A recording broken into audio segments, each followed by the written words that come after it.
Hey guys, welcome to resource point. आज अभी हम लोग डिस्कस करने वाले हैं VSNIS की करंट अफेयर्स जो कि हमारी अगस्त मंथ की है। तो चलिए स्टार्ट करते हैं। Polity and international relations complete हो चुके हैं। आज हम लोग इकॉनमी के साथ स्टार्ट करेंगे। एंड इकॉनमी में एज यूजुअल ज़्यादा टॉपिक होते हैं, तो यहाँ पे आपका 2-3 पार्ट तो बिल्कुल ही आने वाला है। फर्स्ट हम लोग देखेंगे national monetization pipeline NMP, this is very important project. Second one is 7 years of Pradhan Mantri Jan Dhan योजना। तो 2014 में ये आपका लॉन्च हुआ था जनधन योजना, और one of the successful schemes आप कह सकते हो PM मोदी जी की। न्यू बैंक देखेंगे कि इसका क्या कॉन्सेप्ट है। देन यहाँ पे रेट्रोस्पेक्टिव टैक्सेशन काफ़ी न्यूज़ में था अगस्त मंथ में, उसे हम लोग देखेंगे। एंड प्राइवेट सेक्टर पार्टिसिपेशन जो रेलवे में है, प्राइवेटाइजेशन इन रेलवे की बात की जा रही है, तो इसे फिर से डिटेल में देखेंगे, जिसमें कि आपका काफ़ी टॉपिक कंप्लीट हो जाएगा और रिवाइज भी हो जाएगी। National mission on edible oils जो है, ऑयल पाम, इससे रिलेटेड यहाँ पे देखने वाले हैं, और इस बार काफ़ी न्यूज़ में भी था, तो UPSC भी इससे क्वेश्चन पूछ चुकी है। Livestock sector of India and then smart metering. Okay, so let's start with the first topic. तो चलिए स्टार्ट करते हैं फर्स्ट आर्टिकल के साथ, जो कि है नेशनल मोनेटाइजेशन पाइपलाइन। काफ़ी इंपॉर्टेंट ये आर्टिकल है। इस बार भी आप प्रीलिम्स की इकॉनमी की क्वेश्चन देखे होंगे, तो काफ़ी डायनेमिक इन नेचर था। उसमें भी एसेट मोनेटाइजेशन को लेकर क्वेश्चन थी। रुकिए, अभी मैं आपको प्रैक्टिस करा दूंगी। पहले हम लोग ये आर्टिकल समझ लेते हैं, उसके बाद आपको देखने को मिलेगा कि UPSC कैसे क्वेश्चन पूछती है। ठीक है, चलिए पहले न्यूज़ में देख लीजिए, क्योंकि रिसेंटली अभी गवर्नमेंट ऑफ इंडिया के द्वारा इसे लॉन्च किया गया है, जिसे नेशनल मोनेटाइजेशन पाइपलाइन कहा जा रहा है। एक्चुअली ये एक रोड मैप है जिसके थ्रू एसेट मोनेटाइजेशन किया जाएगा बहुत सारे ब्राउन फील्ड इंफ्रास्ट्रक्चर एसेट्स को लेकर। ब्राउन फील्ड इंफ्रास्ट्रक्चर क्या होता है? देखिए, इंफ्रास्ट्रक्चर मेनली आपको दो तरीके की प्रोजेक्ट देखने को मिलेगी। एक होती है ब्राउन फील्ड और दूसरी होती है ग्रीन फील्ड। ठीक है, तो ब्राउन फील्ड कहने का मतलब होता है कि वैसी इंफ्रास्ट्रक्चर प्रोजेक्ट जो कि पुरानी हो, पहले से चलती आ रही हो, लेकिन कई बार ऐसी होती है कि due to lack of fund, shortage of fund, या फिर कोई बैरियर आ जाती है जिसकी वजह से वो इंफ्रास्ट्रक्चर प्रोजेक्ट आगे नहीं बढ़ पा रही है। ग्रीन फील्ड अगर इंफ्रास्ट्रक्चर प्रोजेक्ट की बात करें तो एकदम फ्रेश प्रोजेक्ट, एकदम न्यू, कहीं न्यू ब्रिजेस बनानी है, कहीं न्यू हाईवे बनानी है, रोड बनानी है, कुछ भी जो भी इंफ्रास्ट्रक्चर करनी है, डैम बनानी है, तो बिल्कुल न्यू है, तो उसे हम लोग ग्रीन फील्ड कहते हैं। बट एसेट मोनेटाइजेशन करनी है, यानी कि ऐसे इंफ्रास्ट्रक्चर प्रोजेक्ट को फिर से मोनेटाइज करना है जो कि अभी तक रुका हुआ है।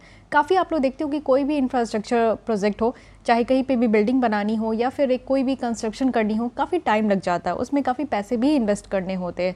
सो दैट्स वाई यहाँ पे स्पेशली ये आपका जो नेशनल मोनेटाइजेशन पाइपलाइन प्रोजेक्ट है, ये ब्राउन फील्ड इंफ्रास्ट्रक्चर प्रोजेक्ट के लिए है। एसेट मोनेटाइजेशन से आप लोग समझते क्या हो? एसेट मोनेटाइजेशन कहने का मतलब है ना कि मान लीजिए कि कोई एक लैंड है, जैसे आप लोग देखते हो कि लैंड परचेज करके आप लोग रख लेते हो आज की डेट में, और 20 साल 30 साल के बाद इसकी जो प्राइस होती है वो ऑब्वियस है कि कई टाइम्स आपको ज़्यादा देखने को मिलती है। तो कहा जाता है कि आप लोग जितना अर्न करते हो उसका गुड इन्वेस्टमेंट है कि आप लोग कहीं ज़मीन खरीद लो। ठीक है, लेकिन आप लोग को जब पैसे की ज़रूरत होती है तो आप वो ज़मीन बेच देते हो, उससे पैसे ले लेते हो।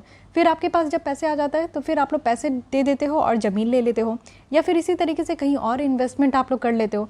तो ये क्या हो रहा है? ये एक रिसाइकिल हो रहा है। इट मीन्स कि आप ही का पैसा है, लेकिन वो टाइम टू टाइम आपका क्या हो रहा है कि जैसे जैसे आप आगे बढ़ रहे हो, आपकी नीड जिस तरीके से होते जा रही है, जब पैसे की ज़रूरत होती है तो आप लोग जो है उस ज़मीन को बेच देते हो, जब पैसे आपके पास ज़्यादा होता है तो आप उसको इन्वेस्ट कर देते हो। तो ये क्या है कि रिसाइकिल हो रहा है आपका खुद का मनी। उसी तरीके से सरकार के पास भी पैसे होते हैं, लेकिन कई बार ऐसे होते हैं ना सरकार के पास कि पैसे ना सही तरीके से काम नहीं कर पाते। इट मीन्स कि ऐसा लगता है कि कहीं पैसा फंसा हुआ है, उसका कोई यूटिलाइज़ नहीं हो रहा है। कहीं से पैसा उठाओ और कहीं पे लगाओ, इन्वेस्ट करो, ये चीज़ें सरकार हमेशा करती है, हर कोई करता है। ठीक है, लेकिन एसेट मोनेटाइजेशन कहने का मतलब यही है कि कोई एक ऐसा एसेट, कोई ऐसा धन जो कि उसको मोनेटाइज करो, उससे और पैसा आए, उससे और जो है रिसाइकिल हो सके खुद का ही पैसा। तो मेनली आप देखो ये कैपिटल रिसाइकलिंग प्रोसेस है, जिसमें कि एसेट जो है ना एक इकोनॉमिक वैल्यू में ये कन्वर्ट होता है। इट मीन्स कि कोई इंफ्रास्ट्रक्चर प्रोजेक्ट है, कहीं पे आपकी सड़कें बनाई जाती है, तो वो उससे कितना ज़्यादा इकोनॉमिक वैल्यू अर्न कर पाते हैं, क्योंकि आप देखो कि कहीं पे भी सड़कें बन रही है तो कोई ना कोई जगह कनेक्ट हो पा रहा है, यानी कि लोगों की जो एक्सेस है किसी भी चीज़ों को लेकर, चाहे वो स्कूल हो, चाहे कॉलेज हो, चाहे मार्केट ही क्यों ना हो, वो वहाँ तक उस सड़कों के माध्यम से पहुँच पाते हैं। हमारी जो गुड्स का ट्रांसपोर्टेशन है वो इस सड़कों के माध्यम से हो पाता है। तो कई चीज़ें आप देखो कि एक बार इन्वेस्ट किया गया, यानी कि यहाँ पे पैसे लगाए गए और फिर ये कन्वर्ट हो गया किस चीज़ में? इकोनॉमिक वैल्यू में। तो इसे हम लोग कहते हैं एसेट मोनेटाइजेशन। ठीक है, asset monetisation as a concept यहाँ पे हम लोग पब्लिक इंफ्रास्ट्रक्चर ऑफर करते हैं प्राइवेट सेक्टर को या फिर इंस्टीट्यूशनल इन्वेस्टर्स को, लेकिन ये किसी अलग तरीके से, स्ट्रक्चर व्हीकल्स या फिर एक मैकेनिज्म के तरीके से। यानी कि आप जैसे पब्लिक, अगर हमें मान लीजिए कि आज के डेट में डैम नहीं होता, या फिर आप लोग देखो कि हाईवे नहीं होती। आज के डेट में डबल डेकर जो है वो हाईवे बनाए जा रही है, पुल्स बनाए जा रहे हैं, ब्रिजेस बनाए जा रहे हैं। तो ये सब क्यों हो रहा है? ये हमारे लिए हो रहा है, पब्लिक इन्वेस्टमेंट इसे कहा जाता है, जिससे हम लोग उसका इस्तेमाल करेंगे और हम लोग उसका यूज़ करेंगे, जिससे कि सरकार को पैसे और जाएगा। इट मीन्स कि जितना पैसा सरकार के पास है ना, उसको और बेटर तरीके से यूटिलाइज़ करके वो और ज़्यादा कमाने का कोशिश कर रहे हैं, उसको और ज़्यादा उस कैपिटल का बेटर यूटिलाइज़ करने का कोशिश कर रहे हैं। तो मोनेटाइजेशन जो है वो डिस्टिंक्ट शिफ्ट आपको देखने को मिलेगा प्राइवेटाइजेशन से। ऐसा नहीं है कि ये प्राइवेटाइज़ हो रहा है। प्राइवेटाइजेशन कहने का मतलब है, जैसे अभी हम लोग आगे देखेंगे, एक बहुत अच्छी आर्टिकल है रेलवे प्राइवेटाइजेशन। तो उसमें रेलवे को प्राइवेटाइजेशन करने के पीछे आप लोग देखो कि बहुत सारे रीज़न है।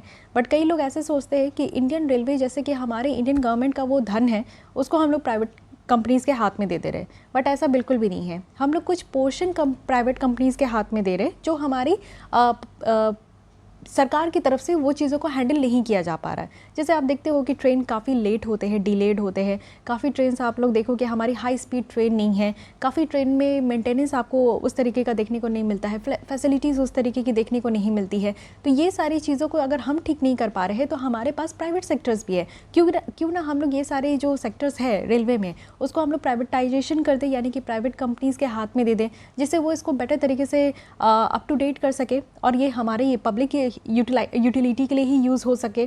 तो इसको कहते हैं privatisation. But here we are talking about the monetisation. सरकार अपने खुद के पैसों को यूटिलाइज़ करे और इस तरीके से यूटिलाइज़ करे कि उनको और ज़्यादा पैसा उससे निकल कर आए और अपने पैसे को, अपने कैपिटल को रिसाइकिल कर रही है। ठीक है, so these are the two things. It means कि monetization is different from privatization. So please don't confuse between this two words. So यहाँ पे अगर हम लोग आगे बढ़े तो यहाँ पे 3 क्रिटिकल ऑब्जेक्टिव है। इट मीन्स कि ये नेशनल जो मोनेटाइजेशन पाइपलाइन देखने को मिलेगा, इसमें 3 क्रिटिकल ऑब्जेक्टिव है। सबसे पहले है कि जो पब्लिक इन्वेस्टमेंट है उससे यहाँ पे वैल्यू को अनलॉक करना है। कोई भी सड़कें बना दो, वो काफ़ी ज़्यादा इस्तेमाल होता है। ऐसा तो नहीं है कि आज सड़कें बनाए हैं तो 10 साल के बाद उसका कोई यूज़ नहीं है, हमेशा यूज़ होगा, हर समय यूज़ होगा, है कि नहीं। तो यानी कि पब्लिक इन्वेस्टमेंट यहाँ पे किया जा रहा है। प्राइवेट सेक्टर इफिशिएंसी को टैप करना है। जहाँ पे लगता है कि पब्लिक सेक्टर्स अच्छे तरीके से काम नहीं कर रहे हैं, तो वहाँ पे ऑब्वियस है कि प्राइवेट सेक्टर्स को इंक्लूड करना चाहिए, उनकी एफिशिएंसी को ज़रूर इस्तेमाल करना चाहिए। साथ ही साथ न्यू सोर्सेज ऑफ रेवेन्यू यहाँ पे क्रिएट होगा। इट मीन्स कि आप लोग देखो कहीं पे भी सड़कें बनाई जाती है तो जैसे हाईवे बनता है तो टोल कलेक्शन होता है। टोल कलेक्शन से क्या होता है कि हाईवे बनाने में जितनी भी इन्वेस्टमेंट की गई है, वो सरकार हमसे पैसे लेकर जो है अपनी जितनी भी इन्वेस्टमेंट, जितनी खर्चे किए हैं, उसको ओवरकम करती है। ठीक है, और हाईवे बनाने का जितना भी आपको देखने को मिलेगा कि जो मैकेनिज्म है, बॉट है, टॉट है, तो उस तरीके से होता है।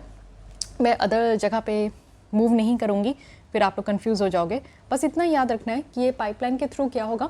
सबसे पहली बात है कि सरकार के पास रेवेन्यू आएंगे। दूसरी चीज़ है कि प्राइवेट सेक्टर्स की जो एफिशिएंसी है, प्राइवेट सेक्टर्स की कुछ खासियत है कि वो पंक्चुअलिटी मेंटेन करती है। प्राइवेट सेक्टर्स के पास पैसे है, कैपिटल है, वो ज़्यादा से ज़्यादा फंड लेकर आती है।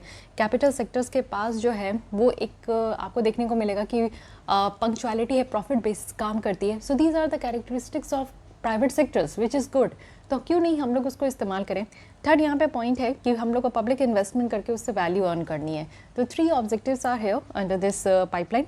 साथ ही साथ आप इससे देखो कि लिमिटेड पीरियड जो ट्रांसफ़र होगा ब्राउनफील्ड इंफ्रास्ट्रक्चर जो एसेट है, जिससे कि अनलॉक किया जाएगा, जो बहुत सालों से ये पड़ी हुई है इंफ्रास्ट्रक्चर प्रोजेक्ट, उसको फिर से रिज्यूम किया जाएगा।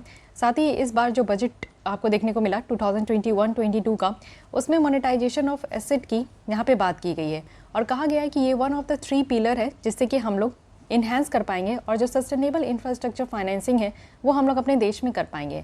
तो बातें जो हुई है इस नेशनल मोनेटाइजेशन पाइपलाइन की, ये हमारे बजट में ही हुई है। सो दैट्स वाई ये काफ़ी इंपॉर्टेंट है और पहले भी आप लोग इसको पढ़ चुके हो। इंफ्रास्ट्रक्चर एसेट मोनेटाइजेशन अगर साइकिल देखें तो इससे आप लोग समझ पाओगे कि सबसे पहले क्या होगा कि न्यू इंफ्रास्ट्रक्चर क्रिएशन होगा। फिर इससे क्या होगा कि एसेट बेस, यहाँ पे एग्जिस्टिंग एसेट बेस है जो है उसको उसके ऊपर यहाँ पे काम किया जाएगा। इट मीन्स कि जैसे अगर कोई हाईवे बनाई जा रही है, उसमें पैसे कम हो गए, तो हाईवे तो चलिए वो काफ़ी तरीके से अलग है। मान लीजिए कोई डैम कंस्ट्रक्शन हो रही है और उसमें पैसे की कमी हो गई, फंड की कमी हो गई, तो वो डैम कंस्ट्रक्शन रुक गया।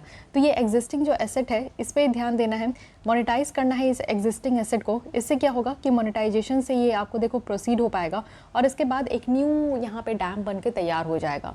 तो इट मीन्स कि बहुत पुरानी जो यहाँ पे डैम है, जो पैसे की कमी के कारण जो फंसी हुई है, उसमें और पैसा लगाना है। पैसे कैसे लगेंगे? तो प्राइवेट सेक्टर को लेकर आओ। प्राइवेट सेक्टर अपने साथ जो है पैसे लेकर आती है, पंक्चुअलिटी लेकर आती है। ठीक है। 3P पे यहाँ पे आप देखो कि प्राइवेट सेक्टर काम करती है, पंक्चुअलिटी, प्रॉफिट एंड पैसे। ठीक है, तो ये मैं 3P इसलिए कह रही हूँ, हिंदी में पैसे होते हैं, जिससे आप याद कर सको। ठीक है, तो ये चीज़ें हो पाएगी। अब यहाँ पे हम लोग समझते हैं कि जो डिफरेंस है एसेट मोनेटाइजेशन का, डिसइन्वेस्टमेंट का, स्ट्रैटेजिक डिसइन्वेस्टमेंट का एंड प्राइवेटाइजेशन का। This table is again very important. तो सबसे पहले समझिए कि एसेट मोनेटाइजेशन का मतलब क्या है। एसेट मोनेटाइजेशन जितने देर से मैं आपको समझा रही हूँ, सरकार कुछ चीज़ों को, कुछ सेक्टर्स को, जैसे ब्राउनफील्ड प्रोजेक्ट है तो उसमें प्राइवेट सेक्टर्स को इंक्लूड करके, क्योंकि प्राइवेट सेक्टर अपने साथ पैसा लेकर आएगी तो वो काम करेगी, जिससे हमारा इंफ्रास्ट्रक्चर जो प्रोजेक्ट है वो आगे बढ़ेगा और उससे सरकार को पैसे आएंगे, यानी कि अपना ही पैसा जो है, अपना ही धन जो है वो मोनेटाइज हो पाएगा सरकार के अपने ही पैसे से। डिसइन्वेस्टमेंट कहने का मतलब है कि गवर्नमेंट की जो शेयर होल्डिंग है एसेट में वो कम हो गई, बट रिमेन ये कितना है, 51% से ज़्यादा डिसइन्वेस्टमेंट किया जा रहा है। स्ट्रैटेजिक डिसइन्वेस्टमेंट क्या होता है, यहाँ पे जो सरकार की शेयर होल्डिंग है वो 50% तक ये बेच देते हैं, या फिर 50% से ज़्यादा भी बेच देते हैं, या तो प्राइवेट एंटिटीज़ को बेच दिए या पब्लिक एंटिटीज़ को बेच दिए। तो ये होता है स्ट्रैटेजिक डिसइन्वेस्टमेंट। इट मीन्स कि यहाँ पे ऐसा डिसइन्वेस्टमेंट कर दिए, देखिए कहीं पे भी इन्वेस्टमेंट करती है सरकार, तो जैसे PSU वगैरह में इन्वेस्टमेंट करती है तो वहाँ पे शेयर होल्डिंग जो है ना 51% से ज़्यादा होना चाहिए सरकार के पास। तो ये अगर 51% तो सरकार के पास ये शेयर होल्डिंग होती ही है PSU वगैरह में, और इसमें से मान लीजिए कि 23% या फिर 25% सरकार अभी डिसइन्वेस्टमेंट कर दी, कि सरकार को पैसे की ज़रूरत होती है तब सरकार डिसइन्वेस्टमेंट कर देती है। तो यहाँ पे 25% यहाँ पे दे दिया गया। तो इसमें आपको क्या देखने को मिलेगा कि 25% अगर दे दिया गया तो 26% सरकार के पास रह गया। इट मीन्स कि क्या हुआ, ये स्ट्रैटेजिक डिसइन्वेस्टमेंट हो गया, है कि नहीं। इट मीन्स कि अगर सरकार के पास शेयर होल्डिंग 50% से कम हो गया तो उसको स्ट्रैटेजिक डिसइन्वेस्टमेंट करते हैं। लेकिन अगर यहाँ पे आप लोग देखो कि मान लो कि कहीं PSU में 90% तक शेयर होल्डिंग जो है सरकार के पास है, और इसमें से क्या है कि सरकार जो है वो 30% नहीं, ज़्यादा हो जाएगा, 20% जो है वो यहाँ पे मान लो 30% ही दे दी, डिसइन्वेस्टमेंट कर दी। लेकिन अभी भी सरकार के पास कितना यहाँ पे शेयर होल्डिंग है, 60% है। इट मीन्स कि मोर देन 51% सरकार के पास शेयर होल्डिंग है, तो इसे कहेंगे डिसइन्वेस्टमेंट। ठीक है। प्राइवेटाइजेशन कहने का मतलब है कि 51% से कम अब यहाँ पे शेयर होल्डिंग जो है वो सरकार के पास है। तो 51% से कम अगर शेयर होल्डिंग है तो ये प्राइवेटाइजेशन हो गया। अब यहाँ पे आप कहोगे कि 51% से कम अगर यहाँ पे शेयर होल्डिंग रहेगा तो उसको स्ट्रैटेजिक डिसइन्वेस्टमेंट भी कह सकते हैं। तो ये भी बिल्कुल सही है, बट द डिफरेंस यहाँ पे आपको देखने को मिलेगा ओनरशिप से। ओनरशिप से क्या होता है कि अगर प्राइवेटाइजेशन आप कह रहे हो तो इट मीन्स कि आपका अगर 51% से कम शेयर होल्डिंग है तो आपने अपने बाकी शेयर को ट्रांसफ़र कर दिया है प्राइवेट एंटिटीज़ को। ठीक है, कंप्लीटली यहाँ पे ट्रांसफ़र कर दिया गया है प्राइवेट एंटिटीज़ को, देन ओनली हम लोग इसको प्राइवेटाइजेशन कह सकते हैं। लेकिन स्ट्रैटेजिक डिसइन्वेस्टमेंट में क्या होता है ना कि ओनरशिप ट्रांसफ़र होता है, यानी कि मालिक कौन होंगे, तो यहाँ पे पब्लिक एंटिटी भी हो सकती है, प्राइवेट एंटिटीज़ भी हो सकती है, तो इसको हम लोग डिसइन्वेस्टमेंट कहते हैं। This is the only difference. ठीक है, साथ ही डिसइन्वेस्टमेंट में क्या होता है, तो यहाँ पे सरकार ही, यहाँ पे अगर जब तक सरकार के पास 51% से ज़्यादा शेयर होल्डर है तो ओनरशिप सरकार के पास होगा। तो ये चीज़ें आप लोग को याद रखनी है। ठीक है, तो यहाँ पे सरकारी ओनरशिप है, और साथ ही साथ एसेट मोनेटाइजेशन में तो सरकार अपने ही पैसे को वो मोनेटाइज कर रही है।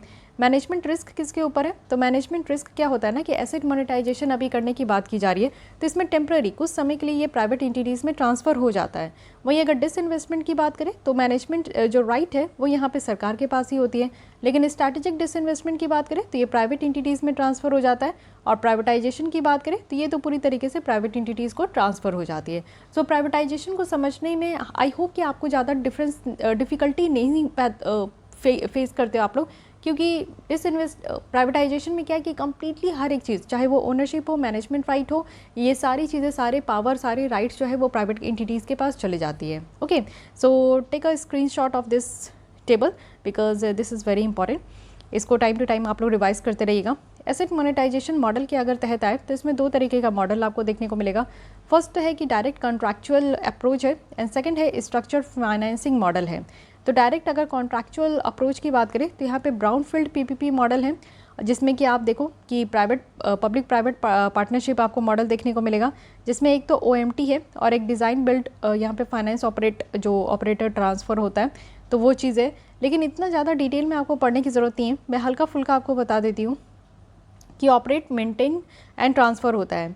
जैसे कि आप देखो कि ऑपरेट करो, और फिर उसको मेंटेन करो, और कुछ सालों के बाद तब तक मेंटेन करो जब तक आपका पैसा यहाँ से ना निकल जाए जितना इन्वेस्ट किए। उसके बाद क्या होता है कि इसको ट्रांसफ़र कर दो, यानी कि ओनरशिप ट्रांसफ़र कर दो। वही चीज़ है design, build, finance, operator, transfer में देखें तो ये प्रपोज प्राइवेट पार्टिसिपेशन जो इनिशिएटिव है वो आपको रेलवे में देखने को मिलेगा कि इस मैकेनिज्म को यहाँ पे रेलवे में लाया जा रहा है। देन यहाँ पे ऑपरेट, मेंटेन एंड डेवलप है, ये अडॉप्ट किया गया है इंडिया में, जहाँ पे आपको कहाँ देखने को मिलेगा तो एयरपोर्ट में। ये 3 आपको मैकेनिज्म देखने को मिलेगा। ये जो आपका ऑपरेट, मेंटेन, ट्रांसफ़र है ये रोड के लिए होता है। डिज़ाइन, बिल्ड, फाइनेंस, ऑपरेटर जो ट्रांसफ़र है ये आपका रेलवे के लिए होता है। एंड ऑपरेट, मेंटेन, डेवलप जो है ये एयरपोर्ट के लिए होता है। लॉन्ग टर्म लीज में देने का मतलब होता है कि यहाँ पे लाइसेंस है कि आप इंफ्रास्ट्रक्चर को किसी प्राइवेट एंटिटीज़ को लंबे समय तक दे चुके हो। और ये क्या कहलाता है, ये कहलाता है इनविट। आपको 2014 में पता होगा कि गवर्नमेंट ऑफ इंडिया के द्वारा इनविट लाया गया। इट मीन्स कि इंफ्रास्ट्रक्चर इन्वेस्टमेंट ट्रस्ट लाई गई है, जिसमें क्या है कि इंफ्रास्ट्रक्चर जो एसेट ओनर है ना वो पूल के माध्यम से यहाँ पे आप देखो कि इन्वेस्टर्स को दिया जाता है, तो लंबे समय तक के लिए दिया जाता है। इसी में आपका रिट्स भी आता है। अगर रियल इस्टेट की बात की जा रही है, रियल इस्टेट में अगर इन्वेस्टमेंट किया जा रहा है तो ठीक है, ये ओनली रियल इस्टेट वाले प्रोजेक्ट के लिए है जो कि इस स्ट्रक्चर के अंदर एलिजिबल है। तो थोड़ा बहुत ध्यान रखिएगा, इतना डेप्थ में जाने की ज़रूरत नहीं है इस टॉपिक, इस पॉइंट को लेकर। अब यहाँ पे नेशनल मोनेटाइजेशन पाइपलाइन के बारे में थोड़ा सा डेप्थ में समझते हैं। एक्चुअली इस जो फ्रेमवर्क को लाया गया है, इससे क्या होगा ना कि जो कोर एसेट है सरकार की वो मोनेटाइज हो पाएगी। कोर, नॉन कोर एसेट क्या होता है अब ये समझिए। एसेट जो कि सेंट्रल है किसी बिजनेस ऑब्जेक्टिव, अगर मान लीजिए कि कोई यहाँ पे एंटिटी है, उसमें अगर जितनी भी बिजनेस चल रही है उसकी वो एक सेंट्रल है और उसको हम लोग इंफ्रास्ट्रक्चर सर्विस प्रोवाइड करने के लिए यूज़ कर रहे हैं, चाहे वो पब्लिक को हो चाहे यूज़र को हो, तो उसको कोर एसेट कहते हैं। जैसे आप लोग देखते हो कि नेशनल हाईवे है ये कोर एसेट हो गया, रोड है ये कोर एसेट हो गया, रेलवे है ये कोर एसेट है, एयरपोर्ट है, ये सब कोर एसेट है जो कि एक सेंट्रल जगह देखने को मिलेगा। अगर आप लोग को किसी एक स्टेट से दूसरे स्टेट से उस स्टेट में जाना है, उड़ के जाना है, एयर के थ्रू जाना है, तो एरोप्लेन के थ्रू अगर आप लोग जाओगे तो ऑब्वियस है कि एक सेंट्रल जगह होगा, एक ही जगह होगा आपके शहर में, वहाँ आप लोग सबको ही जाओगे। वहीं से आप लोग उड़ के दूसरे स्टेट में भी एक ही जगह होगा जहाँ आप लोग एयरपोर्ट में जाओगे। तो ये क्या हो गया, ये कोर एरिया हो गया, कोर एसेट हो गया। और अदर एसेट, इसके अलावा अदर एसेट है जैसे कि बिल्डिंग वगैरह हो गया, लैंड पार्सल हो गया, जितनी भी ज़मीन वगैरह है, ये नॉन कोर एसेट है। ठीक है, तो एसेट, कोर एसेट और non core asset, I think इसमें भी डिफरेंस आप समझ पा रहे हो। टोटल इंडिकेटिव वैल्यू बताया जा रहा है कि जो नेशनल मोनेटाइजेशन पाइपलाइन है इसमें आप लोग देखो कि एस्टिमेट किया गया है कि 6 लाख करोड़ तक का यहाँ पे खर्च होगा, वो भी 4 ईयर पीरियड तक, 2025 तक। तो ये आपका प्रोजेक्ट जो है ये अगले 4 साल तक चलेगा। इसमें अगर हम लोग बात करें कि ऑब्जेक्टिव क्या है नेशनल मोनेटाइजेशन पाइपलाइन का, तो सबसे पहली बात है कि फाइनेंसिंग लेकर आनी है, यानी कि अपने ही पैसे को मोनेटाइज करने के लिए और पैसे की ज़रूरत है। साथ ही यहाँ पे फेजिंग करनी है जो प्रपोज मोनेटाइजेशन है, और गाइडेंस यहाँ पे एसेट के लिए, प्रोजेक्ट के लिए लेकर आनी है। साथ ही ब्रीफ ऑपरेशनल कॉन्टोर आपको देखने को मिलेगा कि किस तरीके से जो ठप प्रोजेक्ट है उसको फिर से उभारना है, लेकर आना है। ठीक है, सोर्सेज क्या है फाइनेंसिंग का। अब यहाँ पे नेशनल इंफ्रास्ट्रक्चर प्रोजेक्ट है, इसके सोर्सेज कहाँ कहाँ से यहाँ पे इसको फाइनेंसिंग की जाएगी। तो देखिए सेंट्रल बजट है और हर एक स्टेट का स्टेट बजट भी होता है, तो इसी से आपको देखने को मिलेगा कि फाइनेंसिंग की जाएगी। इतने डेप्थ में तो आपसे नहीं कोई पूछेगा, बट ये चीज़ें ज़रूर आपको पता होना चाहिए कि इससे फ़ायदा क्या होगा। सबसे पहले तो आप समझ रहे हो कि रिसोर्स मोबिलाइज होगी, हमारी जो एसेट मोनेटाइजेशन होगी वो काफ़ी ज़्यादा क्रिटिकल है, जिससे कि जितनी कैपिटल की ज़रूरत है ना हमारे इंफ्रास्ट्रक्चर सेक्टर को, जिससे कि हमारे यहाँ एक बेटर इंफ्रास्ट्रक्चर हो सके। क्योंकि आपको पता है कि न्यू इंडिया बनाने की बात की जा रही है 2024 तक, और न्यू इंडिया, न्यू भारत तभी बनेगा जब हमारे यहाँ इंफ्रास्ट्रक्चर स्ट्रॉन्ग होंगे और काफ़ी बेटर होंगे। ठीक है, तो इसलिए इंफ्रास्ट्रक्चर सेक्टर में asset monetisation is very important, और इससे फिजिकल प्रूडेंस भी हो पाएगा। इट मीन्स कि जो रेवेन्यू यहाँ से निकल कर आएगी, इससे क्या होगा कि एक न्यू कैपिटल एक्सपेंडिचर्स जो है उसमें फ़ंड करने में आसानी होगी।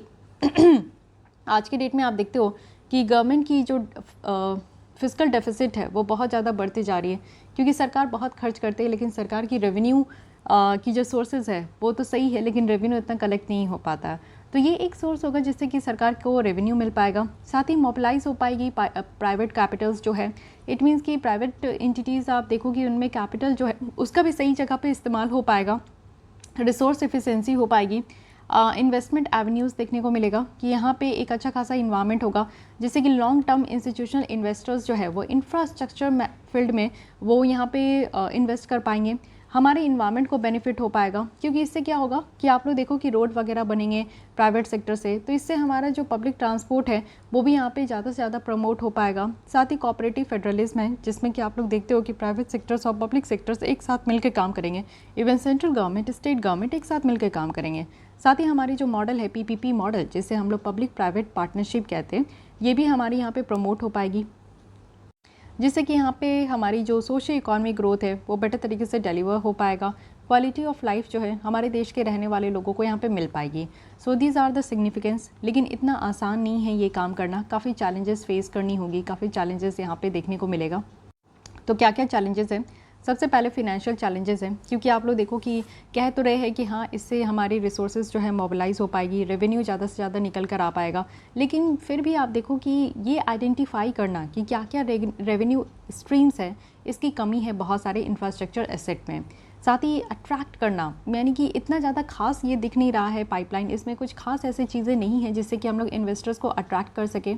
साथ ही अगर रेगुलेटिंग चैलेंजेस अगर हम लोग देखें तो इंडिपेंडेंट जो सेक्टरल रेगुलेटर्स है उसकी कमी देखने को मिल रही है। हम लोग इतने बड़े पैमाने पे बात तो कर रहे हैं कि हम लोग एसेट को मोनेटाइज करेंगे, हमारी जो ब्राउनफील्ड इंफ्रास्ट्रक्चर प्रोजेक्ट है उसमें फ़ंड लगाएंगे, लेकिन कोई एक बॉडी तो होनी चाहिए जो इतने बड़े प्रोजेक्ट को, इतने बड़े स्कीम्स को, फ्रेमवर्क्स को कोई यहाँ पर रेगुलेट करे, तो उसकी कमी देखने को मिल रही है।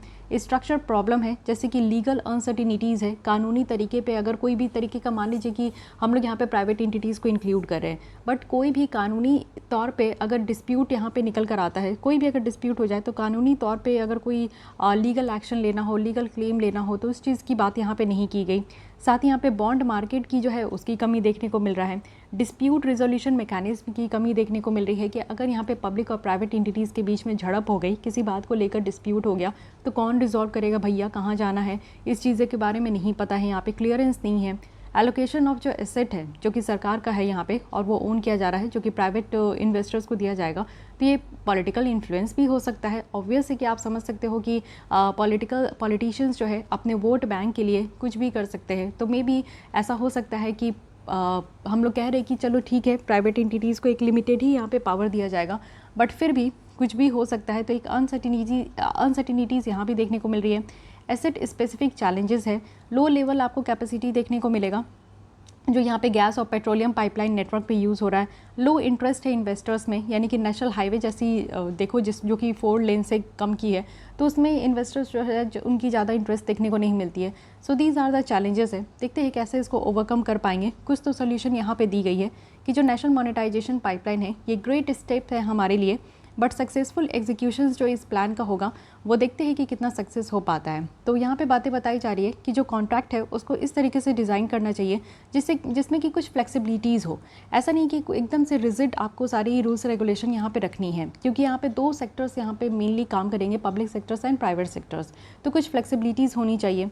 क्लियर क्वालिटी बेंचमार्क को यहाँ पे सेट करना ज़रूरी है, और यहाँ पे बहुत ज़्यादा ज़रूरी है कि एक रोबस्ट मैकेनिज्म हो सके, क्योंकि डिस्प्यूट तो हर जगह होता है। एक ही फील्ड के अगर लोग काम करते हैं तो उसमें तो झड़प होती है, कला होता है। तो यहाँ पे अगर प्राइवेट एंटिटीज़ को इंक्लूड कर रहे हैं तो there must be dispute resolutions mechanism, तो इस चीज़ को कहा जा रहा है। और ये चीज़ें रिकमेंड भी की गई है केलकर कमेटी के द्वारा, वो भी जब वो पब्लिक प्राइवेट पार्टनरशिप्स के ऊपर अपनी रिकमेंडेशन दे रहे थे तब वो कहे थे कि जब यहाँ पे पब्लिक प्राइवेट पार्टनरशिप्स किसी भी फील्ड में अगर काम करेंगे तो there must be a dispute resolution mechanism. Okay, so this is all about this article. I hope कि आपको ये आर्टिकल अच्छी लगी होगी। सरकार अपने एसेट को मोनेटाइजेशन करने के लिए काफ़ी अच्छा प्लान कर रही है।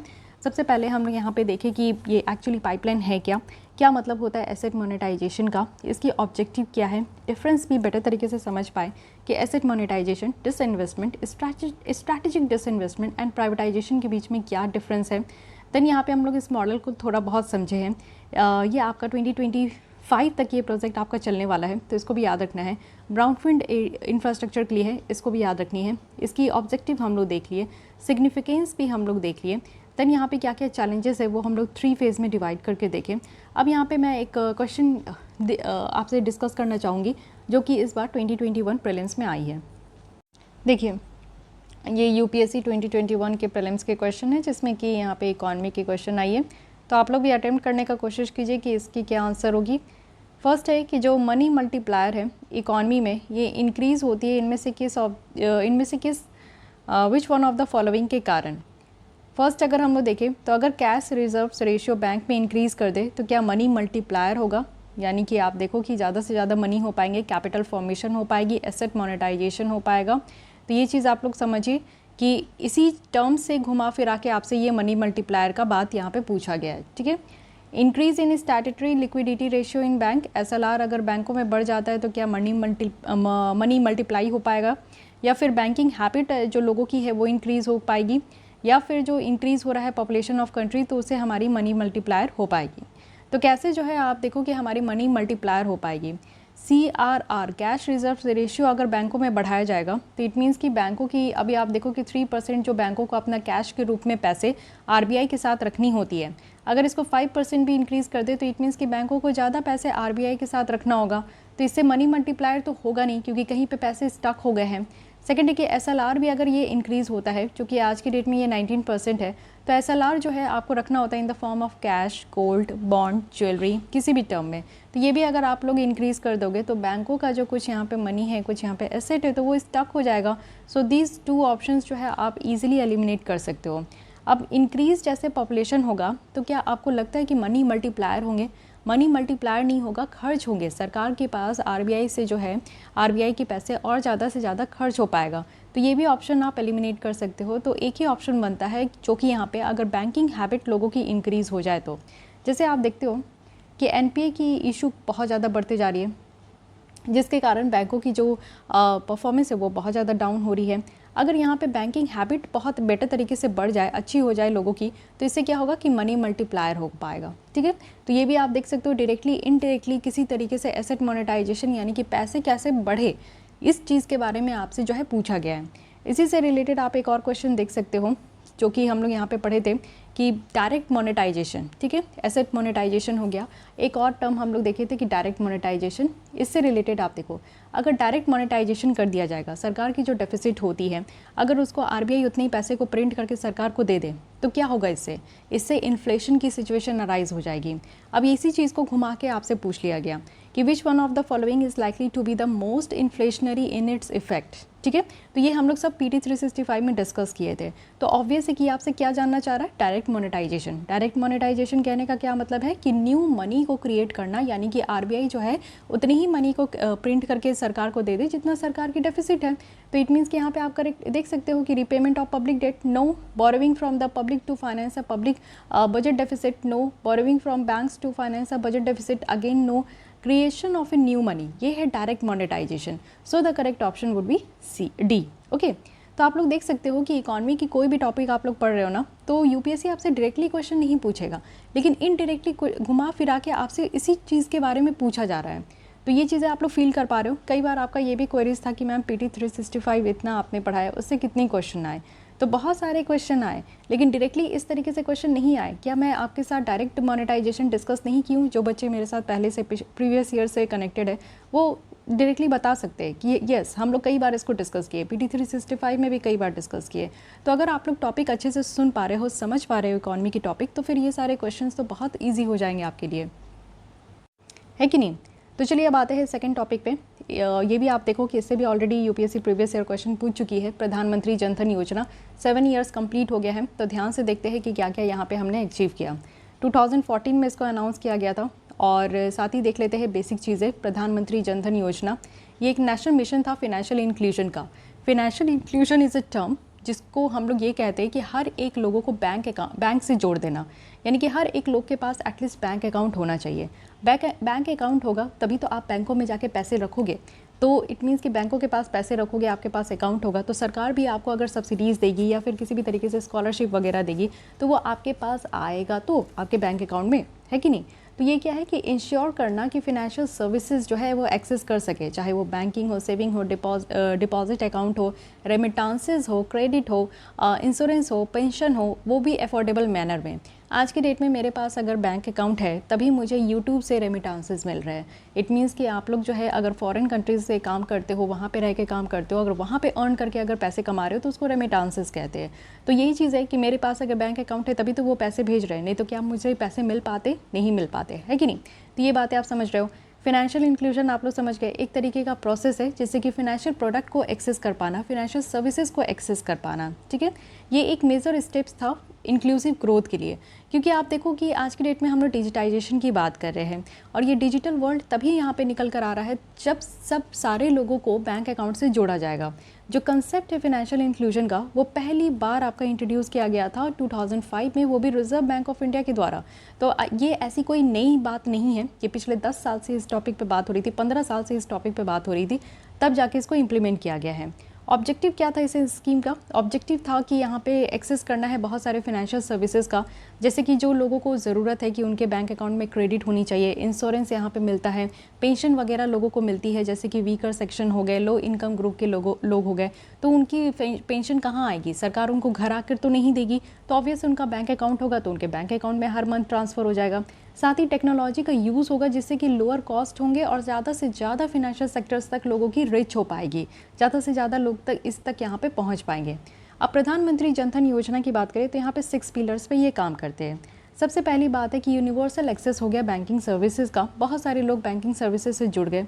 दूसरी चीज़ है कि अनऑर्गेनाइज सेक्टर्स के लिए यहाँ पे पेंशन स्कीम्स आ रहे हैं, ई श्रम योगी मानधन योजना है, नेशनल पेंशन स्कीम है, अटल पेंशन स्कीम है, तो बहुत सारी अटल पेंशन योजना है, तो बहुत सारी आपको स्कीम्स देखने को मिलेगा जो कि अनऑर्गेनाइज सेक्टर्स के लिए है, तो उनके लिए यहाँ पे आसान हो गया है। साथ ही यहाँ पे जो क्रेडिट गारंटी फंड है वो यहाँ पे क्रिएट हो पा रही है। बेसिक आप लोग देखो कि सेविंग बैंक अकाउंट है जिसमें कि ओवरड्राफ्ट फैसिलिटी आपको 10,000 तक दी जा रही है हर एक हाउस होल्ड को। ओवरड्राफ्ट फैसिलिटी कहने का मतलब है कि अगर आपके बैंक अकाउंट में ज़ीरो बैलेंस है, अगर आपको 10,000 तक कितनी भी मनी की ज़रूरत हो 10,000 तक, तो आप लोग विड्रॉ कर सकते हो, लेकिन हाँ कुछ नंबर ऑफ डेज़ होते हैं जिसमें कि आपको फिर से वहाँ डिपॉजिट करना है। फिनेंशियल लिटरेसी प्रोग्राम है, अगर आप बैंकों के साथ जुड़ोगे तभी तो आप कुछ सीख पाओगे, फिनेंशियल लिटरेसी आपको आ पाएगा।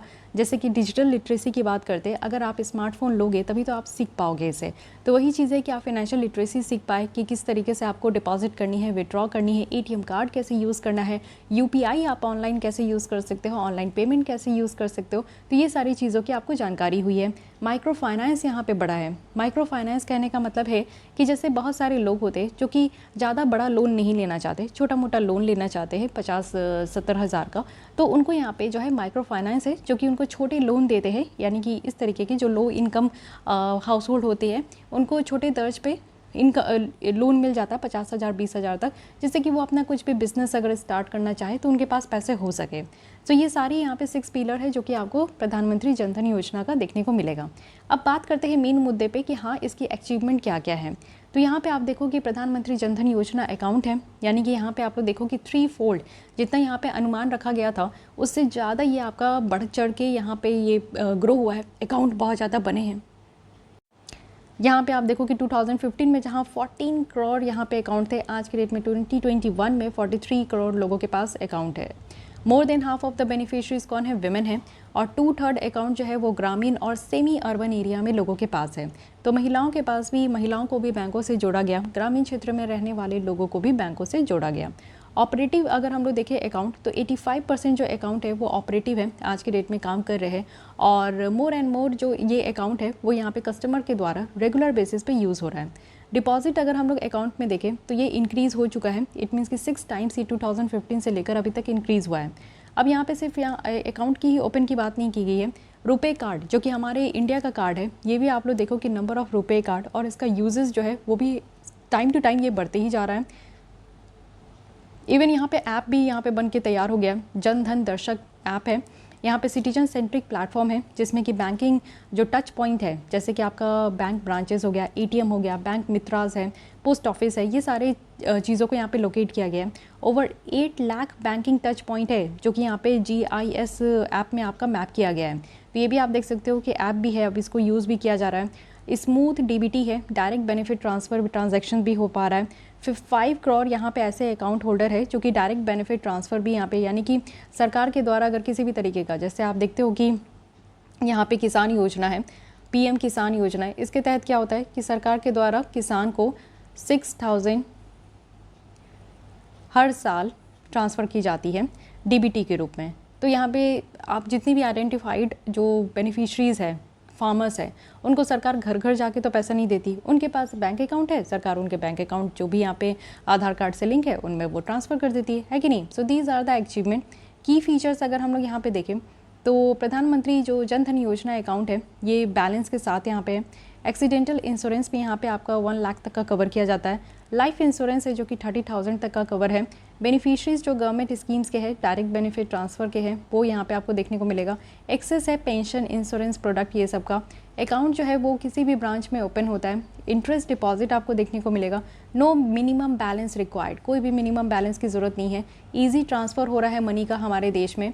After satisfactory operation of the account for 6 month, overdraft facility ये परमिट किया जा रहा है, यानी कि 6 महीने अगर आपने बहुत अच्छे तरीके से इस अकाउंट का इस्तेमाल किया गया है तो फिर आपको ओवरड्राफ्ट मिलेगा। पैसे की नहीं भी है अकाउंट में तो आप उतना जो है विड्रॉ कर सकते हो और फिर उसके बाद कुछ समय के बाद जो है उसमें फिर से डिपॉजिट कर सकते हैं। एक्सीडेंटल आपका इंश्योरेंस कवर किया जा रहा है। रुपे डेबिट कार्ड जो है उसको भी यूज़ किया जा रहा है एटलीस्ट वंस इन 45 डेज़, यानी कि 45 दिनों में एक बार तो आपको यूज़ करना ही होगा रुपे कार्ड। तो ये सारी चीज़ें हैं। ओवरड्राफ्ट फैसिलिटी कितना है, 10,000 आपका ओनली 1 अकाउंट पे ये पर हाउस होल्ड दिया जा रहा है।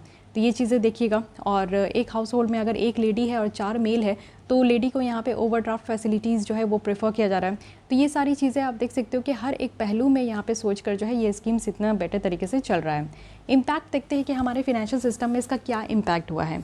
जो लीकेज होता था ना, पहले क्या था कि जो ग्रामीण क्षेत्र में लोग होते थे या फिर बहुत सारी महिलाएं जो कि घर पे पैसा रखती थी या फिर बहुत सारे ऐसे बिजनेसमैन थे जो कि जिनका लेन देन जो है पैसे का जो यहाँ पे आपका लेना देना होता था वो सब हाथों हाथ होता था। ठीक है, सरकार भी जैसे कि किसी को सब्सिडी दे रहे हैं, डायरेक्ट बेनिफिट ट्रांसफ़र जिस तरीके से आज के डेट में किसानों के अकाउंट में जा रहा है। पहले क्या होते थे ना कि इंटरमीडियरीज होते थे, बिचौलिया होते थे, उनके थ्रू किसानों तक पैसा जाता था।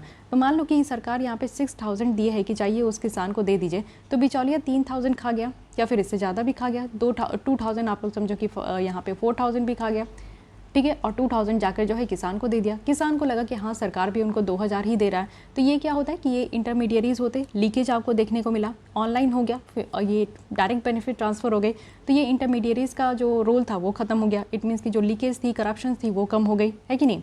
फिनेंशियल इंक्लूजन हुआ, ज़्यादा से ज़्यादा लोग जो है वो यहाँ पे बैंकों से जुड़ पाए और हर एक एडल्ट के पास जो है एक बैंक अकाउंट है। ठीक है, फॉर्मलाइजेशन हुआ है फिनेंशियल सिस्टम का। जन धन से आप देखो कि गरीब से गरीब लोग जो हैं उनको यहाँ पे सेविंग्स उनकी हुई है बैंकिंग सिस्टम में। तो ये सारी चीज़ें आपको देखने को मिलेगी। लेकिन फिर भी काफ़ी ज़्यादा ये योजना जो है चैलेंजेस फेस किए हैं। इंफ्रास्ट्रक्चर अगर इशू देखें तो कनेक्टिविटी की प्रॉब्लम है। फिजिकल और डिजिटल कनेक्टिविटी जो है वो कुछ हिली एरियाज़ में, जैसे कि नॉर्थ ईस्ट वाले राज्य हैं, 7 सिस्टर्स आपको देखने को मिलेंगे, जम्मू एंड कश्मीर है, उत्तराखंड है, बिहार है, इन सब रीजन में आज के भी डेट में आप देखो कि जो जोग्राफिकल लोकेशन है कनेक्टिविटी बहुत कम है, जिसके कारण जो है फिनेंशियल इंक्लूजन्स जो है इसकी टारगेट को अचीव करना थोड़ा प्रॉब्लम देखने को मिलता है। टेक्नोलॉजिकल इश्यूज़ भी हैं, बहुत सारे इश्यूज़ है जो कि यहाँ पे poor connectivity, network outage, power shortage और बैंडविड्थ प्रॉब्लम के कारण यहाँ पे देखने को मिलता है। कीपिंग द अकाउंट लाइव, यानी कि विलेजर्स जो है वो यहाँ पे छोटे छोटे स्मॉल अमाउंट ऑफ जो मनी है वो यहाँ पे डिपॉजिट करते हैं और कई बार आप देखो कि फुल डे की जो अर्निंग है वो भी यहाँ पे लॉस हो जाती है।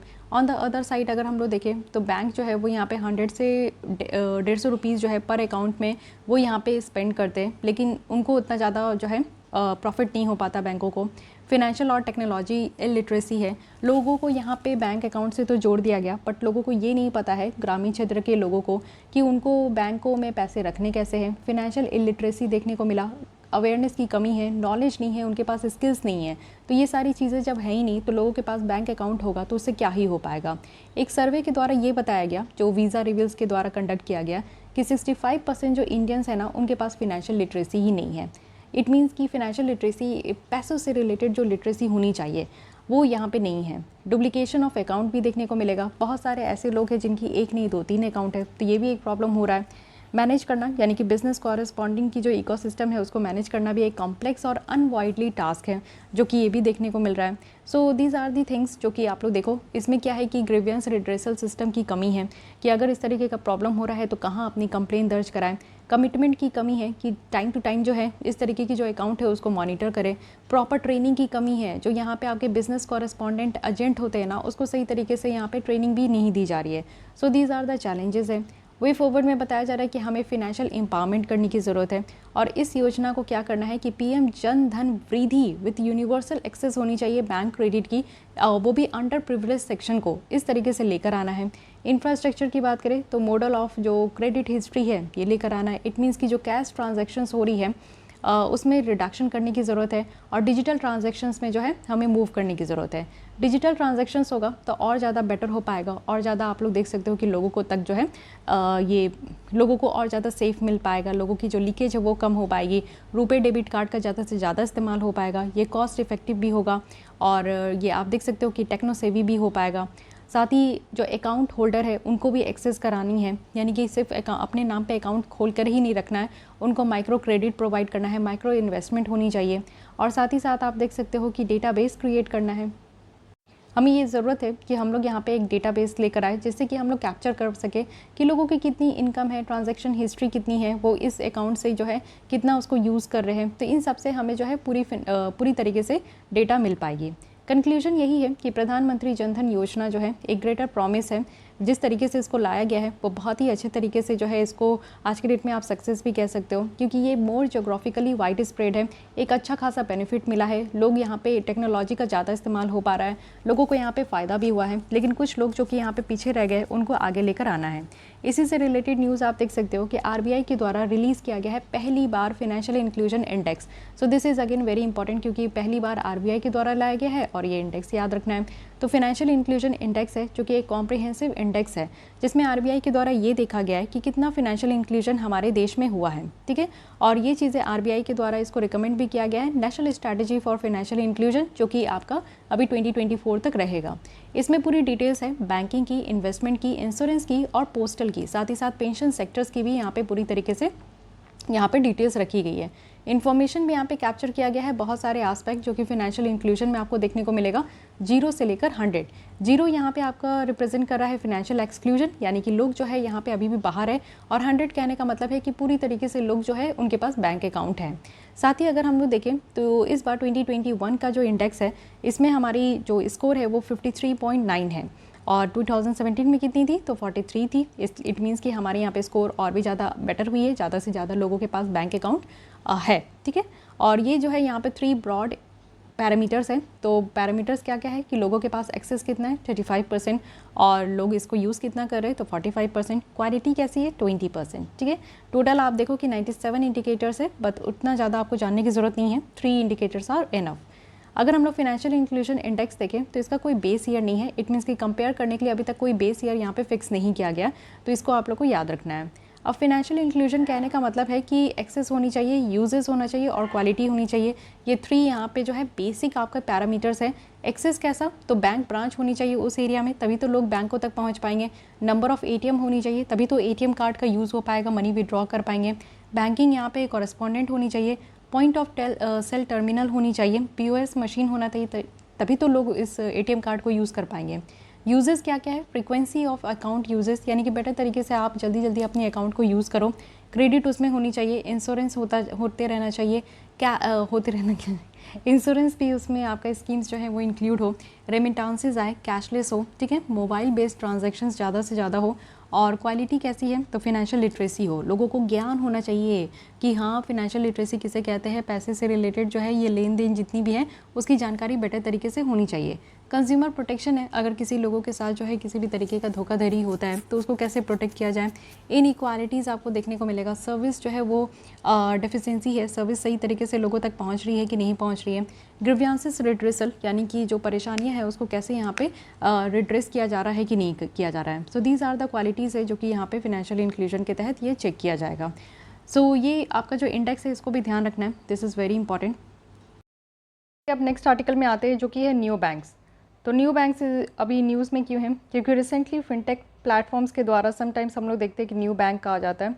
तो सबसे पहले आप इसको कंपेयर करके ही बेटर समझ सकते हो कि ट्रेडिशनल बैंक से ये न्यू बैंक कैसे डिफरेंट है।